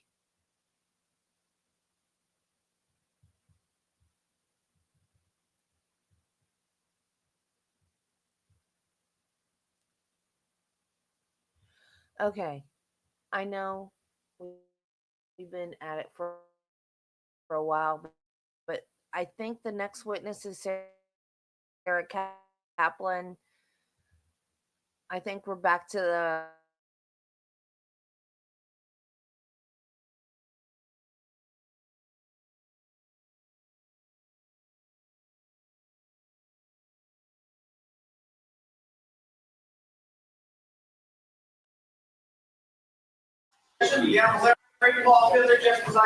he straight up said that Sarah Kaplan lied. He didn't put anything in a vial. So I really want to hear her testimony, but this looks like it's just something outside the presence of the jury for an hour. Let me see if I can look real quick if the internet will behave and see when she testifies and how long it is. Because I thought we were going to get to her today. That, y'all, I know I've said it before. Watch that documentary. It's on CBS Boston's YouTube channel.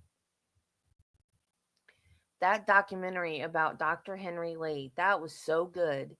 Because for years, I've just thought he was like the cream of the crop when it came to or not forensic pathology, but blood spatter. And one of the, one of the newscasters in the documentary says blood splatter, and I want to slap him. But and he did good things. Like he created this whole school of forensic pathology or whatever, or forensic something, I don't know. But and which he used his own money for to teach other people how to investigate. The only problem is that he says what. Oh, dang it. No, she's not up next. He says whatever the side that pays him wants him to say, and that's not how expert witnesses are supposed to. Dang it. No, she's not up yet. When does she testify?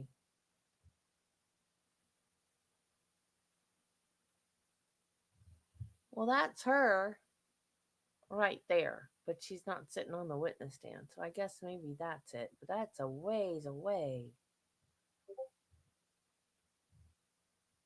Oh, there she is. Oh, that's way, way away. I thought that was coming up. Darn it.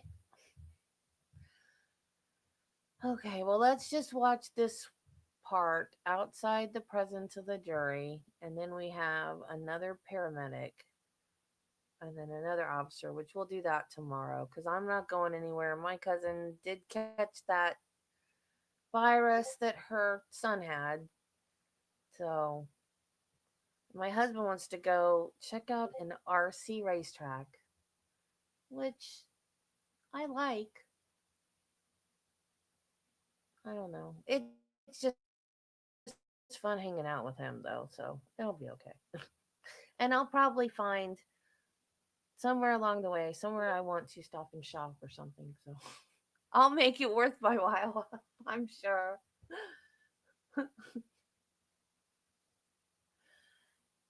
Corn rake decision is April 8th. April 8th. Rose Petal's completely done.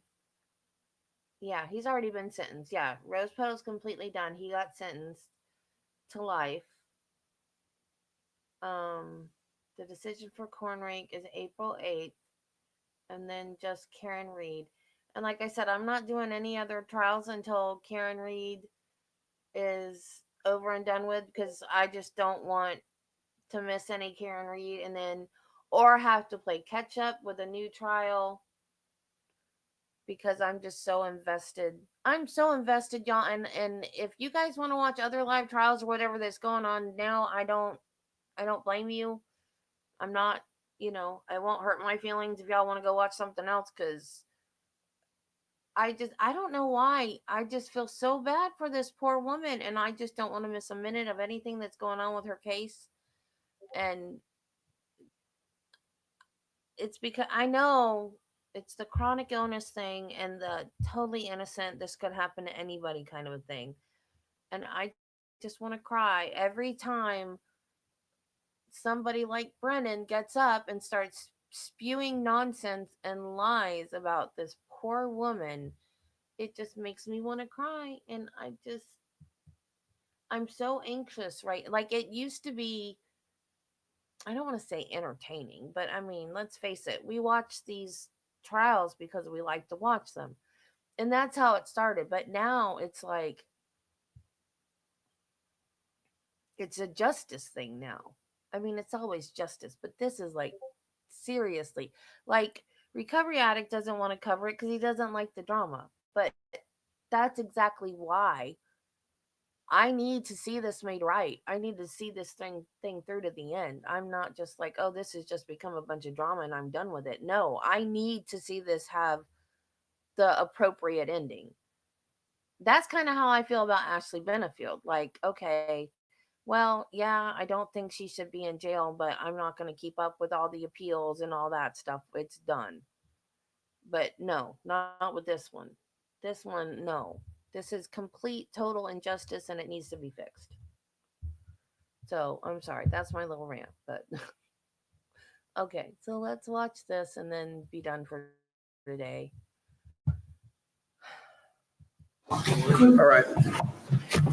On the record, counsel are present. The defendant pursuant to a 977 waiver is not present. The district attorneys are present. Jurors and the alternates are not present. We're going to read the on of evidence from the crime scene. I understand the defense wants to call a witness. What? Okay, I will also say the defense has filed, quote, a continued opposition to court's inquiry regarding physical evidence and request for discovery. Does anybody want to add to that? Because I can rule on that very quickly. We're not necessarily asking for a ruling necessarily like a brief, but the one thing that we want to address that we're just saying we don't get much traction on. I put in there a request for information or discovery both from the court and from the district attorney and or both. I've sent a number of discovery requests related to this in writing. I try to work out things informally, but I haven't gotten anything relating to these issues. So. Well, I've shown you, and if you want, I have in chambers, you can come in anytime you want, the report that Professor Levinson has filed. It has not been made public because I'm very concerned about privilege. and getting anywhere, though that doesn't necessarily, there's two versions of the report. When I say versions, one was redacted to be extremely careful. The other is unredacted, and you've had access, and you can have copies, you can have anything you want. Yeah, That's all I have. okay, that's not something that's the significant concern. We'd like to get a copy of that for our records at some point. The thing that we're most concerned with is the ex parte application pleadings. Oh, There it is. have it. There you go. Conform copy, thank you. Okay? And then also, any documentation regarding how the district attorney contacted the LAPD, whether it was by letter, by mail. I'm not suggesting anything inappropriate. I just want to know how that occurred and what I'd be occurred. happy to tell you. Okay, there you go. There's no documentation of this, but Mr. Jackson, I think, was with me after discussing how we should do this and keep a distance between ourselves and Los Angeles Police Department Robbery Homicide Division. I asked my boss, Richard Doyle, to call over, speak with the captain at RHD. I believe he did that. I wasn't a part of that conversation. That captain is Kyle Jackson. He explained the situation, what we'd like, and Kyle Jackson assigned two detectives from the Robbery Homicide Division to work on this and deal with Professor Levinson. That's fine, Your Honor. If there's no documentation, so then we've been asking for documentation regarding contacts that the district attorney's office has had with Mr. Pavlik. And we were told, again, we don't know whether this is correct or not, but Mr. Pavlik allegedly is sending emails and or calling the DAs and giving them what we think is privileged information. So we asked for any correspondence or information, whether it's photographs or diagrams or whatever that Mr. Pavlik has given the DA. About Pavlik or Mr. White? Pavlik. Okay. And some of this we don't have. In other words, he's a former investigator. We're not sure what his motivations are. But if they've gotten anything from Mr. Pavlik, we'd like to get a copy of that, whether it's an email or a set of photographs or whatever, because we wanted to understand what Mr. Pavlik is doing so that we can protect our clients' privileges, the attorney-client privilege, if they have anything. If they don't, that's fine too. We just need to know that. Mr. Jackson is perhaps not leaping, but generally getting to his feet. Mr. Jackson. Slowly coming to his feet. Judge, I'll give you the email. I don't think it's discoverable to the defense. If their main concern is that there's privileged information in there, there's not, and I'll give it to the court for its review. If the court's satisfied that there's no privileged information that was disclosed in the defense. Well, I know they may have a right to look at it. In fact, I would. Well, I would be curious under what portion of 1054. Well, let me take a look at it. And submit it to me, and I'll make a rule. Yeah, that's the appropriate first. Yeah, I'm more concerned with, Mr. Pavlik can say whatever he's going to say. He's testified, I'm sure but if he's given any other items, physical items or photographs, that's what I'm more concerned with. And if that doesn't sound like that's the case. No, that is correct. Mr. Ford is correct in his assumption. We received one email that I'm aware of, and I'm holding it, and it's just,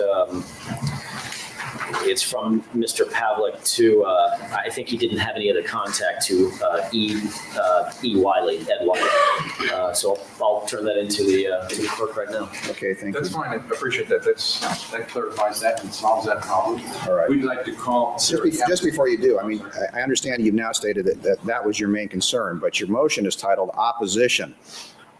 Continued opposition to court's inquiry. Now, do you have anything else you want to offer? Well, no, only that I think we stated our position. Okay. And that's what I'm asking. Nothing more other than we're still uncertain as to what the authority is for the hearing. I'm about to give it to you. Okay, very good. If I haven't already, which is the inherent authority of the court to safeguard the procedures that are used to make sure that nothing inappropriate, and I'm not making any suggestions, I'm just giving you an overview, anything illegal, inappropriate, or improper takes place in a court proceeding. But if you want case law, you're about to get it, and it's a case that both sides have cited to me. I'm going to cite to you the last paragraph or the last couple of paragraphs of People versus Superior Court, the Fairbanks case, 192 Calap 3rd 32. And this is from page 39 and 40, and it's going to cite the Meredith opinion, which is the California Supreme Court's decision, which all sides are aware because you've cited the case, which is 29 Cal 3rd 682. Meredith means what it... I'm sorry, before the court rules, could you ask any and all witnesses be excluded at this point? I don't think that they need to be for what I'm about to read. For All right. purposes of cross-examination, I think they might. All right, Mr. Hirsch, if you and your client could just step outside very briefly. Thank you, Judge. I apologize for the That's interruption. all right. Citing, and this is from the bottom of page 39 going on to page 40. Meredith means what it says. The defense decision to remove or alter evidence is a tactical choice.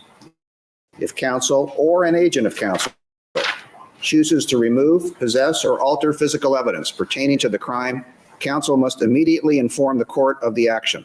The court, exercising care to shield privileged communications and defense strategies from prosecution view, must then take appropriate action to ensure that the prosecution has timely access to physical evidence possessed by the defense and timely information about alteration of any evidence. That is exactly what I'm doing. I'm taking action. Thank you, Your Honor. All right, thank you. Sarah Kaplan. All right.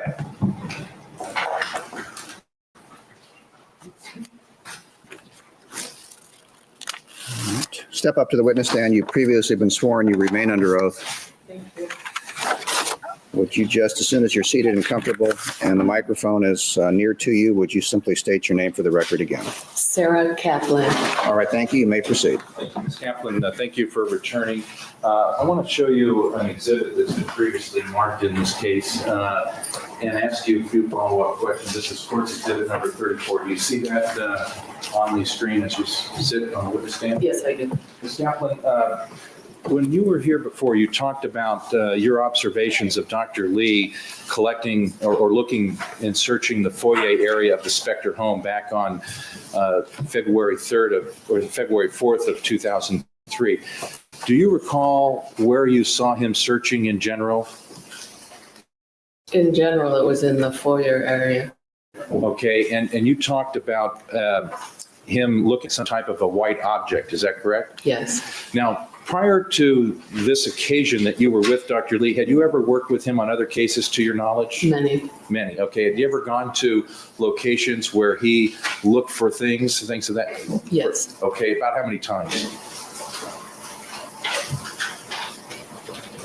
That I can recall about 3 or 4. Okay, and in this particular instance, were you taking particular note of what he was looking at or picking up at this particular scene at the Spector home? No.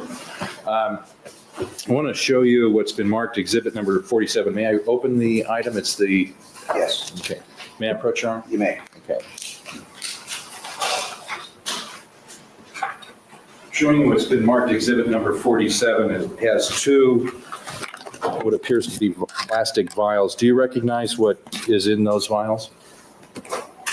Yes. Okay, and do you recall whether or not Dr. Lee had any of those with him on that day that you were at the Spector home? Yes. Did you ever see him? Do you know whether or not this white object that you previously testified about looked anything similar to what's in these white vials now, these 2 sets of swabs? The white object that I saw? Yeah, you mentioned that there was a flat, hard, white object. Did that look anything like those particular swabs that are in those vials at all? No. Okay. You remember something different, is that correct? Yes. Do you remember tweezers being used? I remember him getting close to the object. Whether he used these or tweezers, I don't know. I had moved on to something else. Okay, were you paying attention as to what he actually put in the vial? No. Okay, so do you know for a fact whether he ever put anything in the vial as far as this flat, hard, white object? No. Okay, but you're familiar with him doing swabbings with vials such as this, is that correct? Correct. Okay, and Ms. Kaplan, with reference to the location where you saw him looking at this flat, hard, white object, do you recall it being somewhere in the front of the stairs in this area that I'm pointing to on exhibit number 34? I don't recall exactly where it was, no. Okay, and do you have any specific recollection that he even collected this white object? In other words, retained it for any particular reason? No. Okay. In your experience in being with Dr. Lee, does he look at some things but make a decision not to collect things? Yes. Okay. Do you know how that works? I don't know what his procedure Your Honor, I'm is. sorry. I would have to object to the last question and answer. I was speaking with Mr. Dixon. I realized that calls for speculation as to what Dr. Lee decides to pick up or leave or test or Restate the question, sustain. In your experience in working with Dr. Lee, were there things that he would look at, let's say at the Spector home, that he would look at, but he just wouldn't collect because it didn't have evidentiary value? objection is to form the question. She would know what he thinks has evidentiary value. Sustain. Okay. Would you see Dr. Lee looking or observing objects or items at the Spector home? Did you see him look at things but not collect them? Yes. Okay. Do you recall whether Dr. Lee was doing any type of chemical testing when he was at that location at the Spector home on this occasion in February of '03? Yes. Okay, could you tell us your recollections of that? Yes, he was doing it. Okay. I don't know what he does. Okay. He's a specialist and that's what he does. I don't know what he does. Okay, I take it your memory of exactly what Dr. Lee was doing is not very clear at this point in time and after a number of years have passed? Well, it's not that clear, but also it's his job to do that. I wasn't really paying attention to how he does his job. Okay, very good. One last question here. Showing you another exhibit, and I'm just going to ask if you recall this area of the Spector home. I'm showing you what's been marked as Courts Exhibit 26. Do you remember seeing a number of white particles on the ground near in the lower portion of the home? Yes. Okay, and showing you exhibit number 26, do you remember seeing this scene? It's out of context for me and it's been a while, but I do remember some areas where there was a lot of white particles on the floor. Okay. Do you know or do you have any recollection as you sit here now whether or not Dr. Lee looked at any of these items to looked at to see what they might be? Do you remember that event? I do not remember. Okay. So you're not saying it couldn't have happened, you just don't have a recollection, is that correct? Correct. Very good. Thank you very much. Nothing further. Thank you, cross-examination. Yeah, just one minute. Yes?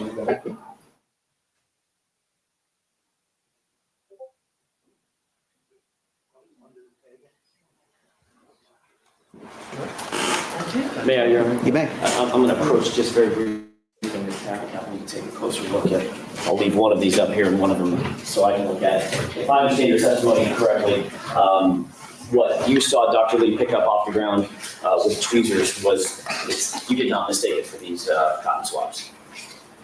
The object that I saw on the ground was not cotton swabs. Okay.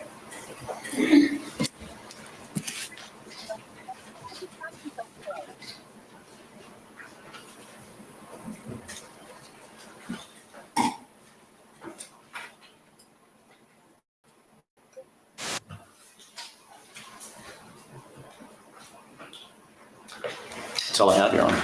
Well, I have some questions, or a question. Have you reviewed your testimony at all from May the 3rd? No. Can I read it to you? Yes. After discussing this object, which you described as flat with uneven edges, and you questioned did it appear to be a solid object as opposed to a liquid object? Answer, solid. Question, what did you see Dr. Lee do with this item when he picked it up? Answer, after he picked it up with the tweezers, he put it into a vial. And then you described the vial. Can you explain your change in testimony? My change in testimony is because he could have used those cotton swabs to pick it up and test it, however he tests it. No, I understand that, but you were very specific about him picking it up with tweezers and placing the object in a vial. He could have picked it up with the cotton swabs rather than tweezers. Did you see him pick it up with something and place it in the vial? Yes. And you're clear about that? Yes. All right, I have nothing further. Nothing further? Anything further? Not with that clarification. All right, thank you for being here. You may step down. Thanks. Thank you, Mr. Hirsch. Is she excused or Subject to recall, she's excused at this time, certainly. Your Honor, we have a moment here. Yes.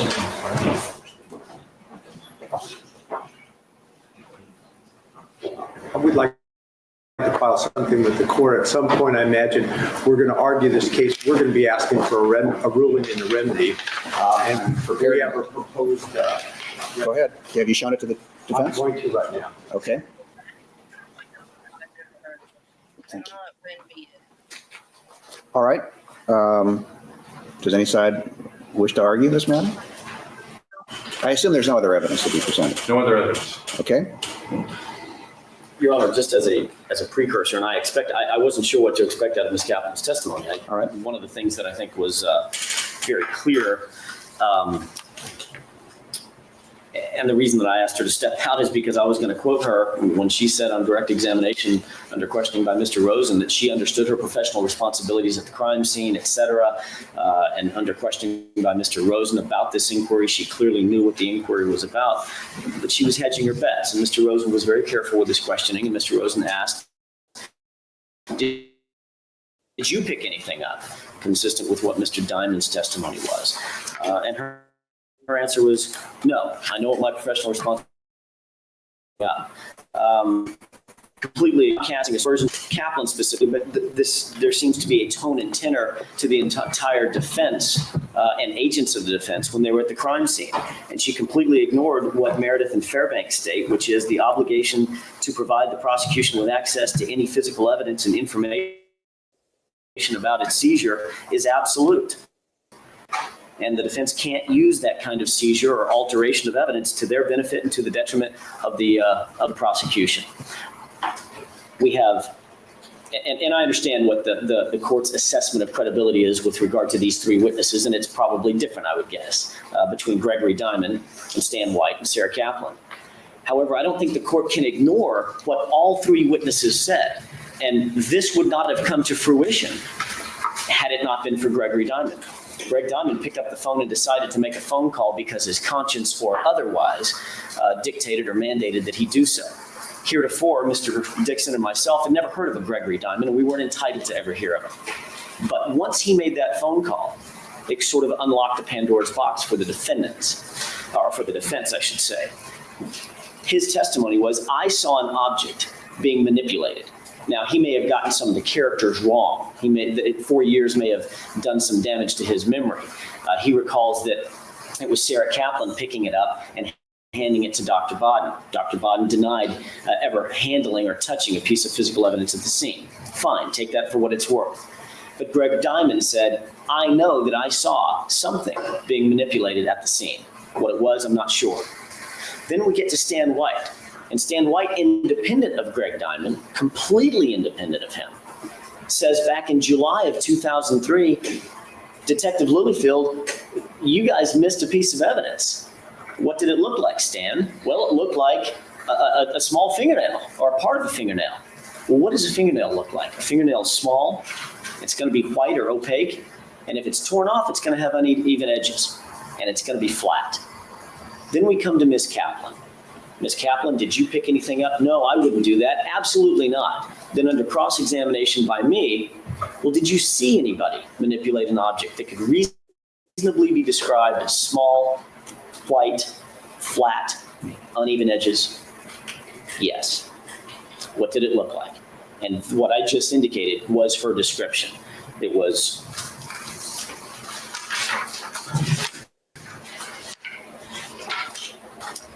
picked up with a pair of tweezers. Now she's equivocating about that. I don't think it takes much to figure out why she's equivocating about that. She probably saw Dr. Lee's testimony and his cross-examination last week. It was picked up with tweezers. It was placed in a plastic vial. It was a, quote, white thing. It was, quote, about the size of my fingernail, perhaps. It was, quote, flat with uneven edges. It was, quote, a solid object. Again, upon additional questioning by me, after he picked it up with the tweezers, he put it, did you see where he picked it up? What did you see Dr. Lee do when he picked up this item? Quote, after he picked it up with the tweezers, her words, not mine, he put it into a vial, her words, not mine. It had a plastic lid. It was cylindrical, about 6 inches in height.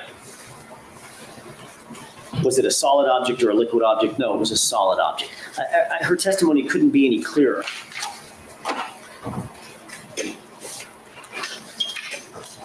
Dr. Lee was asked,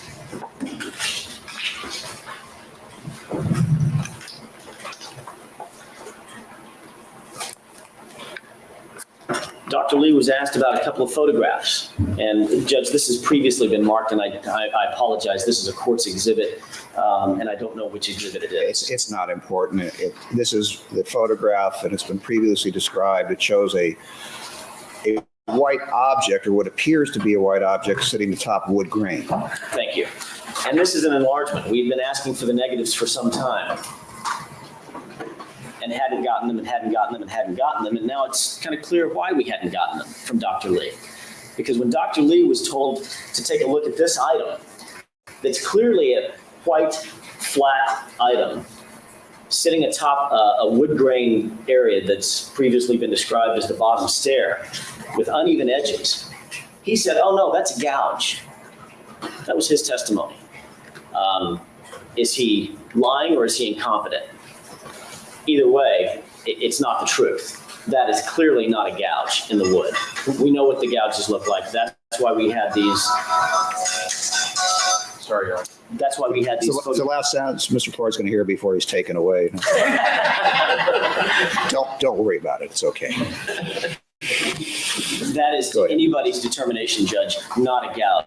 Dr. Lee testified under oath. That's what it was. He testified under oath. He did not pick anything up. And now Ms. Kaplan comes back. And by the way, he conveniently shows up with a set of swabs inside a vial. We also have a photograph of the workstation that Dr. Lee was using at the time. And if the court takes note, it's a little bit blurry because the photograph is just of poor quality. Where my pencil is pointing appears to be a plastic bag, like a Ziploc baggie, with a bunch of swabs in it. Maybe Dr. Lee did have swabs with him that day. They didn't look like they were in those vials. And he didn't have to go through the same rigmarole that he did on the stand by trying to get those swabs out. Is that a convenient answer as to why the prosecution never got this? Maybe an answer, but it's not the truth, Judge. That item we never got. That item we asked for over and over and over. And when you couple all of that with Robert Shapiro's meeting with Mr. Dixon and Mr. McCormick, where he said, hey guys, you guys missed a piece of evidence, and we collected it. There's no question that Ms. Kaplan is, I don't want to say involuntarily, I don't think she would be here voluntarily, but somewhat involuntarily and begrudgingly telling the truth. Dr. Lee picked something up at that crime scene, and our experts now are in a horrible, horrible position of not having that piece of evidence to possibly assist them and assist us and assist the prosecution in a reconstruction of what happened that day or an evaluation of the probative nature of that evidence. It's absolutely mind-boggling that the defense, and I'm not talking about anybody sitting at this table, that the defense team, the members of the defense or agents of the defense at that time would engage in this kind of conduct. I would simply ask the court to switch things. Could the court imagine what it would be thinking if we, the prosecution, did something like this? And this kind of evidence was now before the court, with us being on the hot seat. I can't imagine what this court's attitude would be or what this court's findings would be. What's good for the goose is good for the gander. We are now, I think, substantially prejudiced through a negative amount of evidence. In other words, we don't know how much that could have helped us, and we'll never know. Because I am convinced as I stand here, that item has been destroyed or discarded. Otherwise, we'd have it by now. And with the court's inquiry, I think you could ask, where is this thing? And I think the defense roundly will be able to say, honestly, by everybody at this table, you know what, Judge, we don't know. We have no idea where it is or what it is. But the fact of the matter is it's been destroyed. And I think we've been prejudiced. That's why we filed what we've asked for as far as a remedy is concerned. We believe it's the only remedy that will satisfactorily assist us in proceeding with our case, given the fact that we've now been crippled by conduct of the defense agents at the crime scene. I'll submit at this point. Thank you. Defense. Yeah, just briefly, Your Honor, with reference to whatever whatever this is on the stairs, and there's been a lot of testimonies to this thing here. The court has a number of pictures that show the scene when they did their initial search. And they were essentially, according to the testimony of Mr. Renteria, they went there for a number of hours. A number of criminalists and detectives searched this area, which they described as the crime scene.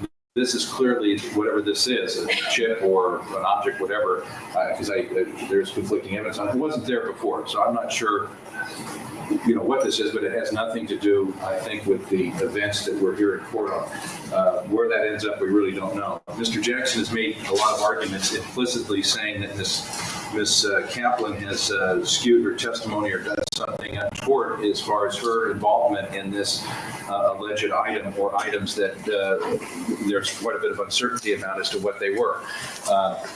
Basically, I would ask the court to, think in terms of, it wasn't her job to observe these things and to take note of what these items were. Dr. Lee testified that he collected certain items, he did certain things, he swapped things, he used some chemicals to do testing, he documented all of that in his notes, and the court has his notes and his documentation regarding that, as well as his testimony. There's no evidence in the record that Ms. Kaplan watched Dr. Lee's testimony on TV, as argued that somehow she's saying anything that or did anything outside of the record here. The evidence that we know about is that they've lost items of evidence. That type of thing happens. We didn't lose anything. Dr. Lee collected 2 things. He's testified about that. The real issue, I think, really involves how the court views the various stories or versions of this particular evidence collection. One, we have what I call the diamond allegation. That's the core allegation that started the court's inquiry, and that is that he was very specific in his rendition of this particular allegation. He said that Sarah Kaplan picked up something, gave it to Dr. Bodden. And then there's some inconsistencies here, but there's an inference that Mr. Pavlik put in his pocket. That's his allegation. Totally untrue. Essentially, Dr. Lee's not even involved in that. There's no evidence as to where he was or when that allegedly occurred. Then we have the regenerated Stan White allegation that there was a portion of a nail. He used his fingernail. He says that involved him and Dr. Lee, had nothing to do with Ms. Kaplan, had nothing to do with anybody else. Very small object. That didn't happen. Dr. Lee, testified as to what he collected and so forth. Then we have this issue with this hard, flat object, whatever it is. We really don't know what we're talking about, but there's no credible evidence that it's evidence in this particular case, given all the background, the search that was done by the criminals in this case. And the court heard that Mr. Renteria, and this is something that happens at scenes, is that they look at a lot of things. They don't collect everything. They don't collect every speck of blood. They don't collect the big clump of blood that's on the floor. They leave it because it doesn't have what's called evidentiary value. They have to make judgments like that. I think that there's very much uncertainty as to what this alleged object is, and there's some unclearness as to that. We've just been given the people's proposed pinpoint jury instruction, which we feel that we'd like to have time to brief and so forth. But if the issue ever does come before the jury, if this allegation gets before the jury, and that Mr. Spector, because there's no evidence that Mr. Spector was there, had any knowledge or any understanding as to anything that occurred, these are allegations that are being made against former counsel, basically, 2 former counsel, implicitly Mr. Shapiro, implicitly Ms. Kaplan. So I would ask the court not to say or do anything with reference to a jury instruction, because I think that at this point, I think it's premature. And I think the jury would have to hear this evidence too. Right now, Mr. White, for example, is not even on the witness list. Mr. Pavlik is it. Mr. Diamond, they're not on anybody's witness list. They're not witnesses to this proceedings. Neither is Ms. Kaplan. So if the people are going to raise this issue, if the jury is going to be instructed, we've got a due process right to put contrary information in. This is a jury trial. I understand the court's inquiry and the court's ruling as to what proceeding is about, but instruct the jury as to facts in circumstances that the jury has to accept. If there's contrary evidence to that, then the jury, basically, I think that would be a violation of due process and violation of Mr. Spector's right to a jury trial. So I don't know what the court's thinking is as far as the evidence in this case, but I don't think there's any clear evidence as to what was looked at by anybody. And Mr. Bruno would like to make a few parting comments, and we'll leave it at that. Mr. Bruno? Thank you, Your Honor. It just, I'm somewhat removed from the scientific aspect of it, but from a legal point of view, the whole issue has seemed to me to be very speculative from the beginning. And when Mr. Jackson argued that the prosecution has been crippled, it begs the question, well, in what way? Because there's been no theory posited as to what this item might have been and how it, what its characteristics other than being small, light, and flat, which covers a lot of things. But in order to be heard, there has to be some theory of what it was and how it factually would have assisted the case and how its absence has hurt their case. We haven't heard anything like that. They're asking the court to speculate as to what it was in fact, how its physical attributes would have contributed in some unknown way, and how the absence of those physical attributes have hurt the case. And I just don't think, no matter what you find, when you assume for the sake of argument, Dr. Lee picked something up and it got lost or destroyed or whatever happened. I think that's a leap based on the contradicting stories or contrary stories that we've heard. I would assume that happened for the sake of the analysis and argument. Specifically, how did that hurt them? I don't think that they can ask the court to speculate as to what it was and how it hurt the case and make an adverse ruling against Mr. Spector. It really had nothing to do with this matter. That's all I want to say. Thank you. Anything further from the people? Just a little bit, if I could, Your Honor. At the end of the day, the court is going to make the call, obviously, on this and make the credibility calls. But it seems to me that you have three different people who told you that something was picked up there, described it, both Stan White and Sarah Kaplan in a very similar way. And Bob Shapiro, through the documents that have been filed here, declarations not only from me, but from Kevin McCormick, and letters sent to him, that he told us that too. He told us that something was left behind. And the only person that you have on the other side is Henry Lee. And Henry Lee says, now they keep saying, well, stuff gets lost. But that's not what Henry Lee said. Henry Lee said he didn't pick anything up, that Sarah Kaplan was mistaken, that this was a cotton swab. To answer Mr. Brunon and maybe segue into our jury instruction, and this is just a proposed instruction, but I think it goes some ways towards meeting our needs here. What is it? Well, I'll tell you what we think it is. We think it's the victim's fingernail, and that Stan White's right, and it has blood, and it has bullet wipe on it, and it's because her hand was in her mouth trying to push the gun away when Phil Spector pointed the gun in her face, in her mouth, and fired the weapon. And the fact that the bullet wipe would be on her fingernail would show that her hands and her fingers were not on the trigger. She did not commit suicide. That's why it's gone. But we'll never know that. I mean, Lynn Harold, who has testified in this hearing and who will testify before the jury, has told us that the ability to actually see this, analyze it, and do her scientific tests, and then come before the jury and tell the jury what she thinks it is, would be extremely helpful. It would either demonstrate what I'm telling the court what we think it may be, but we will never know, and we'll never know because and I think the evidence shows pocketed this thing. He didn't lose it because he never said he found something that he misplaced. He said it was a cotton ball or a cotton swab, and he had three witnesses who say otherwise. We'll never know, but I think this evidence could have helped us greatly, and it goes right to the heart of this case. And we think that either our proposed CalCrim 306 modified or some version of that would help explain to the jury exactly what happened to this and try to make this a little bit more fair situation. And again, I think as Mr. Jackson said, we aren't suggesting anyone at this table did this. It was previous counsel and previous experts. And we've tried to make that clear in the jury instruction by distancing the instruction and the request from the defendant here, but we think that some version of this is required. Thank you. All right, thank you. I'm prepared to move forward. They had, basically, I don't know who has the burden, but they opened, you responded, and now I'm ready to move forward. If there's something that you think I need to know as opposed to arguing law, Mr. Plord, by all means offer it, but otherwise I'm ready to Well, the proceed. only thing is that evidence from Mr. Shapiro is not before the court, nor Mr. Dixon and so forth. It's not evidence, but there are declarations that are on file that were filed in this case. Although it was done in Alhambra, it's still the same case, and they're still on file, and the court, of course, can take judicial notice of any document in its files.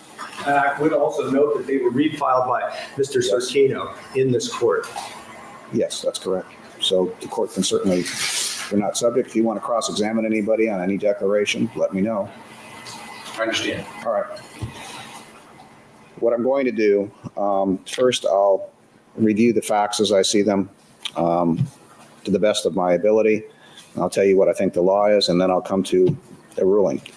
But basically, what you have is the judicial version of the famed Japanese movie Rashomon. You have several people telling you the same story from a different perspective, and every perspective is different. Mr. Diamond comes in, he has Dr. Bodden viewing what he believes is a piece of tooth, and somehow that's never presented to the prosecution. Mr. White says that he saw Dr. Lee take an object, which he says is a fingernail, which he testifies that Dr. Lee says, no, that's not a fingernail. He doesn't further identify it. He has him putting it in tissue paper. That object is not present. You have Ms. Kaplan who comes forward. She says she saw an object. It is the size of her fingernail. It is flat. It is white. It has irregular edges. She saw Dr. Lee place it in a vial with or without tweezers. That's the one thing that's changed to some degree, and it's not brought forth. Dr. Lee testifies he never did that at all. Anything he gathered was placed in paper bindles. He didn't place any piece of evidence in a vial. The only thing he placed in a vial were the swabs that come in that vial that he used for presumptive testing. And he has testified very clearly he never had any such object. My duty, to the best that I can, is to resolve what the facts actually are, because you have differing versions. It's very clear. I wasn't there. You weren't there. What was done when people, and they're not, these versions to me are not reconcilable. It is not simply saying that everybody saw the same thing, but they're describing it differently. That's very hard to do based on what's been presented to me. So let me go through the witnesses and tell you what my conclusions are. Mr. Diamond, in trying to judge his credibility, he's the person that interjected himself into this case to the degree that he was there at the scene. He was a research attorney or a law clerk. He wasn't an attorney because he's not an attorney. He was serving as a law clerk. He comes forward some 4 years after the event and basically tries to tell the district attorney, there's something bothering me. I need to tell you things about the case you need to know. The district attorney does exactly the right thing because they realize what his position is, and he may be getting into privileged areas, and they basically say, don't tell us. We don't want to be infected by this. If that's what you're doing, we'll set up an alternative procedure, which they do. They have the court appoint a special master, which is the appropriate, in my mind, way to do it to protect privilege. The special master makes an inquiry, quickly realizes that despite his solemn obligation, and those of us who all do criminal law and have for, I couldn't add up the number of years between all of us sitting here in the courtroom because it would go into the hundreds, realize that if you're going to practice criminal law, you may hear things or see things that you don't like, but when you represent a criminal defendant, there are privileges that attach to that, and you don't talk about it to anyone outside the immediate, if you will, family, the defense team. And if Mr. Diamond is not happy with what is required of a criminal attorney or those working for a criminal attorney, then his choice is to not practice in that area of the law. Privileges exist for a sound reason, because we want people, whether it's the attorney-client privilege, to be able to talk to their attorney freely without fear of being having their words turned against them, or whether it's a priest penitent privilege where someone wants to be able to talk to their spiritual advisor and not worry that it's going to be used against them, or whether it's a doctor patient privilege and somebody wants to be able to talk to their doctor without fear of that being used against them, because those all have higher reasons why we do that. And if Mr. Diamond doesn't recognize that obligation, and certainly in the report prepared by Professor Levinson, it appears to me that he was attempting to breach that privilege, and he wasn't allowed to. Certainly, Professor Levinson informed me, and my words to her, and she doesn't need to be told. She's a professor of ethical advocacy at Loyola, so certainly if anyone knows that field of law, it's her. Is we don't want to know. Don't tell us. We don't even want to be able. We don't have to worry about evaluating. You don't go into privilege. But in doing so, Mr. Diamond indicated there might be something that was not privileged, which is the alteration of evidence, which is not covered by the privilege. As the cases that I've cited, the cases, Meredith, Fairbanks, and other cases, and state bar opinions, and ABA opinions have all indicated that once, as the Fairbanks case citing Meredith said, once a defense attorney chooses to alter, manipulate, fabricate, do anything with a piece of evidence, that's a tactical decision and the privilege is waived. So Professor Levinson's inquiry went further. Mr. Diamond was called to the stand. Now, in judging his credibility, I've got to look at the overall picture. And I think I've stated from what it appears, what he was trying to do, I have to weigh that in his credibility and evaluating his credibility because, and plus I can evaluate and judge his credibility based on his appearance on the stand. There are lots of things about Mr. Diamond, whatever he saw, may have seen, thinks he saw, that certainly his credibility does not go unquestioned. His testimony, the manner in which he testified, the manner in which he attempted not to testify as well. Certainly I will judge his credibility. He is the only person that placed any object in Dr. Bodden's hands, so I can't find that to be credible. No one else has stated that Dr. Bodden had anything to do with this, and I'm not going to make any findings against Dr. Bodden. And that has nothing to do, we're in an awkward position. This is very rare where the wife of the witness I'm talking about is sitting right in front of me. And I'll be real candid. I mean, why would he lie? This whole thing made this man who had gone through law school decide not to sit for the bar. I mean, yeah, the guy was weird because he wanted all these publications to know about it and then didn't want to testify. So, yeah, I get it. He was a strange character. But why would he lie? Because this, whatever happened, made a real impact on him. For him to go all the way through law school and then not want to sit for the bar. To decide, I don't want to be a lawyer. If this is what you have to do to be a lawyer, I don't want to be one. If I thought Dr. Bodden was being untruthful, I'd be the first to say it. So be it. That's the way it goes. But I can't find that, and I'm not finding that. Then we have the testimony of Mr. White. Now, again, in judging credibility, let's say that Mr. White has a large personality. I don't think I know Mr. White from before. I just have to watch how he testifies and how he carries himself.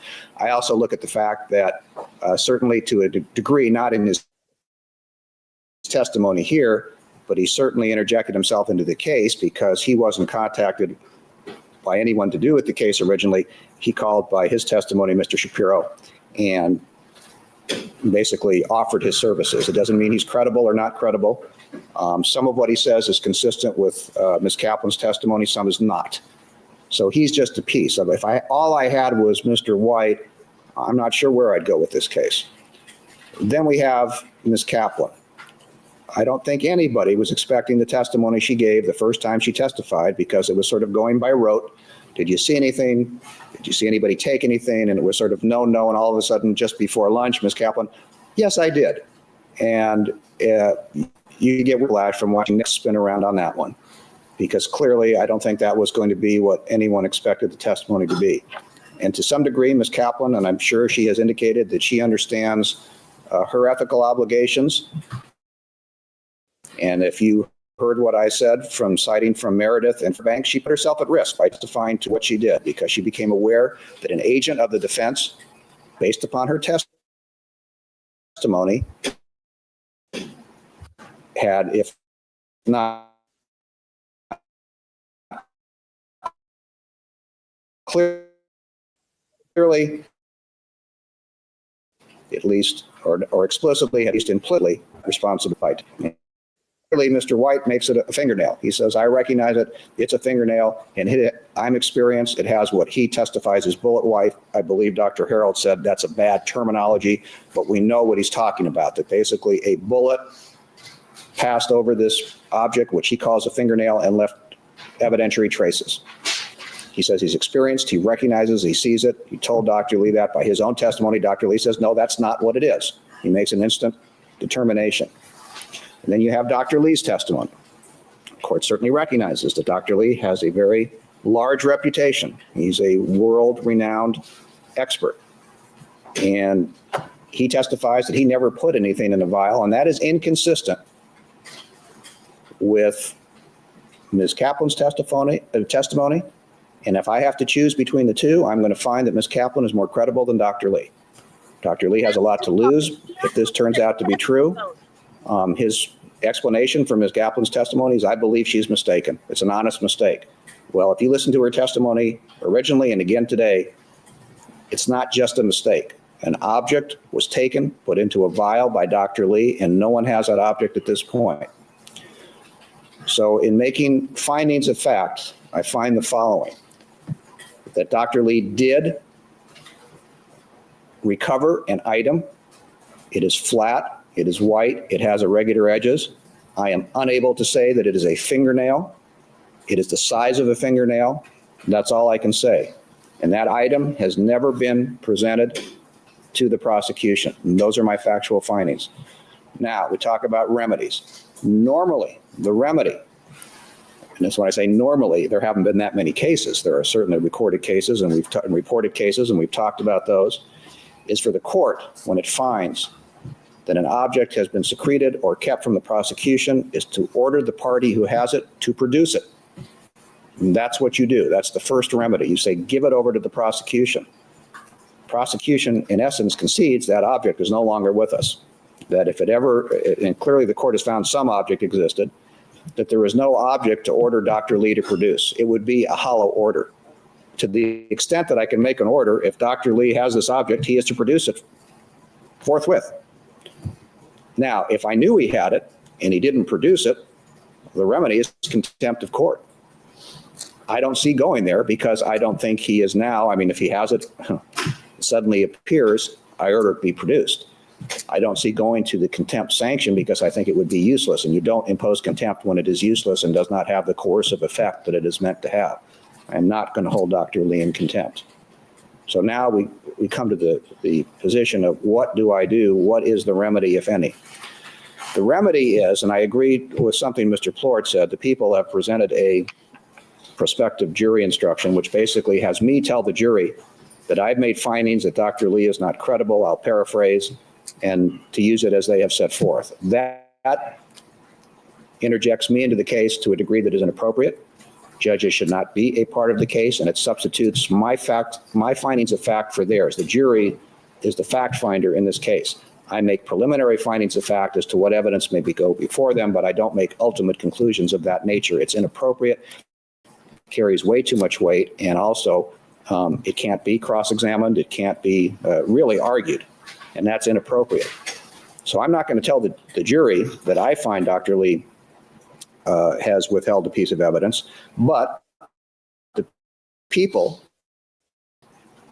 when he testifies, if he testifies, may present all this evidence to question his credibility. He may be cross-examined on it, and the witnesses that have testified in front of me, any other witnesses that you choose, and the defense may present any witnesses that they choose on this subject, and the jury will be told, and it must be limited under California law. The existing law, and it's very clear when you talk about either untimely disclosure of evidence or evidence tampering, that if the jury cannot trace this to Mr. Spector, and there is no evidence to support that whatsoever, then you cannot allow them to speculate or use it against him on a consciousness of guilt. And they have to be instructed and will be told that the sole purpose that this can be used for is the impeachment of Dr. Lee. And to the extent that it does or does not impeach him, if the people choose to go there, then the jury may consider that. They will be told, and I haven't, of course, I can't finalize any words at this time or any appropriate instruction. The sole purpose for considering that is in considering his credibility. And if they find, they'll find what they find. That's basically it.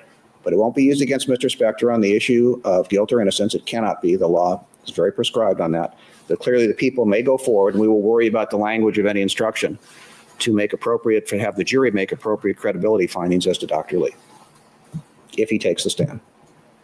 Anything further? I understand the virtual. Okay. Anything further from the people? Yes, Your Honor. All right. As I understand the court's decision, there would be no jury instruction? Oh, there will be a jury instruction as to how to consider it against Dr. Lee's credibility, but I am not going to inform them that I find him not to be credible or I find him to personally have secreted a piece of evidence. You may put forth the facts. There is certainly a preliminary finding, which is what I'm doing, to allow you to go forward with that evidence. Well, we have submitted a jury instruction to you as 306 Calcrim modified. Clearly from the court's ruling, the court has some problems and issues with that. May we at least leave the door open so that we could redraft something? Oh, absolutely. Come back to you, because it seems to me that some version, some modification of 306 would be appropriate. Under 306, which is basically drafted for the purpose of commenting on one side or the other, not delivering discovery in a timely manner. The jury's told that. And we think that some version of that pinpointed to this situation without the court being injected is. I'm not in disagreement. I think what the jury will be told, and again, I'm not finalizing any language and I'm open to proposals from any side, is that the jury may consider not only as to credibility as to Dr. Lee, but how this has impacted the prosecution's ability to present its best case. Well, we will, soon redraft another jury instruction and present it to you, because I'll be candid with you, we would like to see this jury instruction given to the jury at or near the time that Dr. Harold testifies. No, I think that would be inappropriate. I think that's unduly highlighting an area. I think when Dr. Lee testifies, that's the appropriate time. I understand you're concerned about, and certainly there are questions the prosecution asked, and Dr. Harold's frankly already testified under oath as to, depending on what it is, as to it might have great significance, it may have no significance, and you can certainly set the stage for what will come later. And that's why my request for the jury instruction at that time, because this is our case in chief. If we were given this item, this is when she would testify to it. I think it is an inappropriate time to present that. I think, one, it puts me again into making certain findings of fact, if not explicitly, certainly implicitly. I think that is the best way to handle it. All right, we'll redraft that instruction for you. All right. Thank you. Anything further? Is there anything else we can take up this morning? I don't know. I take it, and maybe I want to make sure the record's clear as far as the people's position. All these witnesses, for example, Stan White, his name came about years ago. They've known about this fingernail issue. Factually, we're prepared to contest that if they choose to do it in front of the jury. We need to know if those people are going to be put on the witness list. If they are, that's fine. There's it. You can count on in rebuttal, Stan White, Sarah Kaplan, Robert Shapiro. Very good, no problem. We now know that, and we're prepared to contest this issue before the jury on a factual basis. I think that's it. Okay. Thank you, Ron. Thank you. Thank you. Judge, I have a piece of housekeeping. Yes. Just from yesterday, I neglected to have marked, which would be C, the EMT report that we spoke about with Mr. Brown. And it probably. We should probably mark it in front of the jury. In front of the jury, yeah. Right. I just want to just notify you that I'm going to be doing that. That's fine. Thank you. Well, enjoy your 90 minutes of unfettered enjoyment. Yes, whatever. 1:30. 1:30. The jury won't be having lunch, so we can. Right. You can leave your stuff out because they won't be back.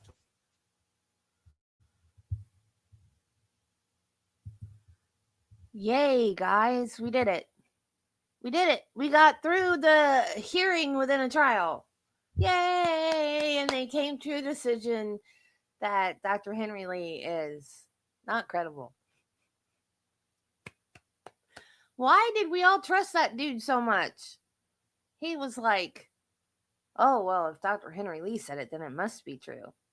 No, no, not at all. that again, go watch that documentary, man. CBS Boston YouTube channel. Not Boston. Why am I saying Boston? Because I have Karen Reed on the brain. Connecticut.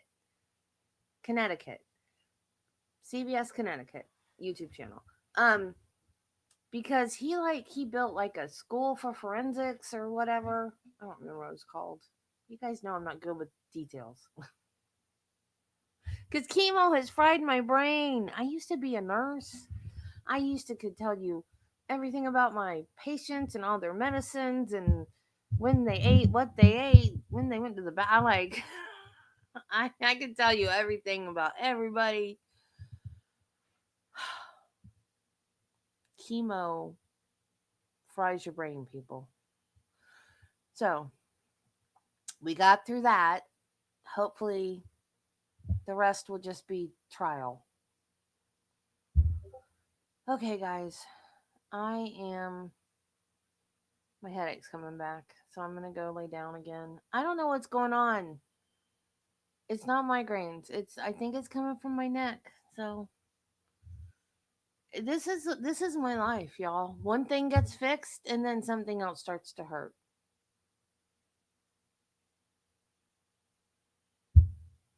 Always. Always, always, always, always. So do migraines what? Where have you been? Because I was going to ask you a question and you weren't here. And now I've forgotten the question. You've been here, you just haven't been saying anything. Dang it, just because. Yay! Yay, yay, I'm so glad. The nerve block worked for my back too, but now I'm having headaches and neck pain. Dang it, just because. Now I don't remember what I was going to ask you. It was a perfect question for you. Shoot. I'll remember it in like 15 minutes from now. Because I remember thinking, darn it, where is just because? Because I want to ask a question. I don't remember what it was.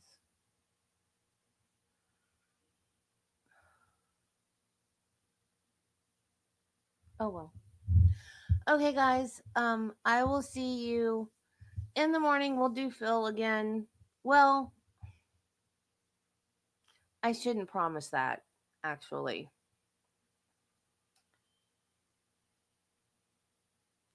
Because no, we'll do it. We'll do at least a little bit. Because Travis likes to sleep in on his day off. Yet when he wants to go somewhere, he wants to get up early and go. So we can do at least an hour. We'll do at least an hour. So at 8 o'clock. We'll start at 8 and do at least till 9 o'clock. Although I don't even know if I'm going to go with him because he just wants to go look at an RC track. He does. I'm like, are you going to take your cars and play? And he goes, no, I just want to go look. So I don't even know if I'm going to go.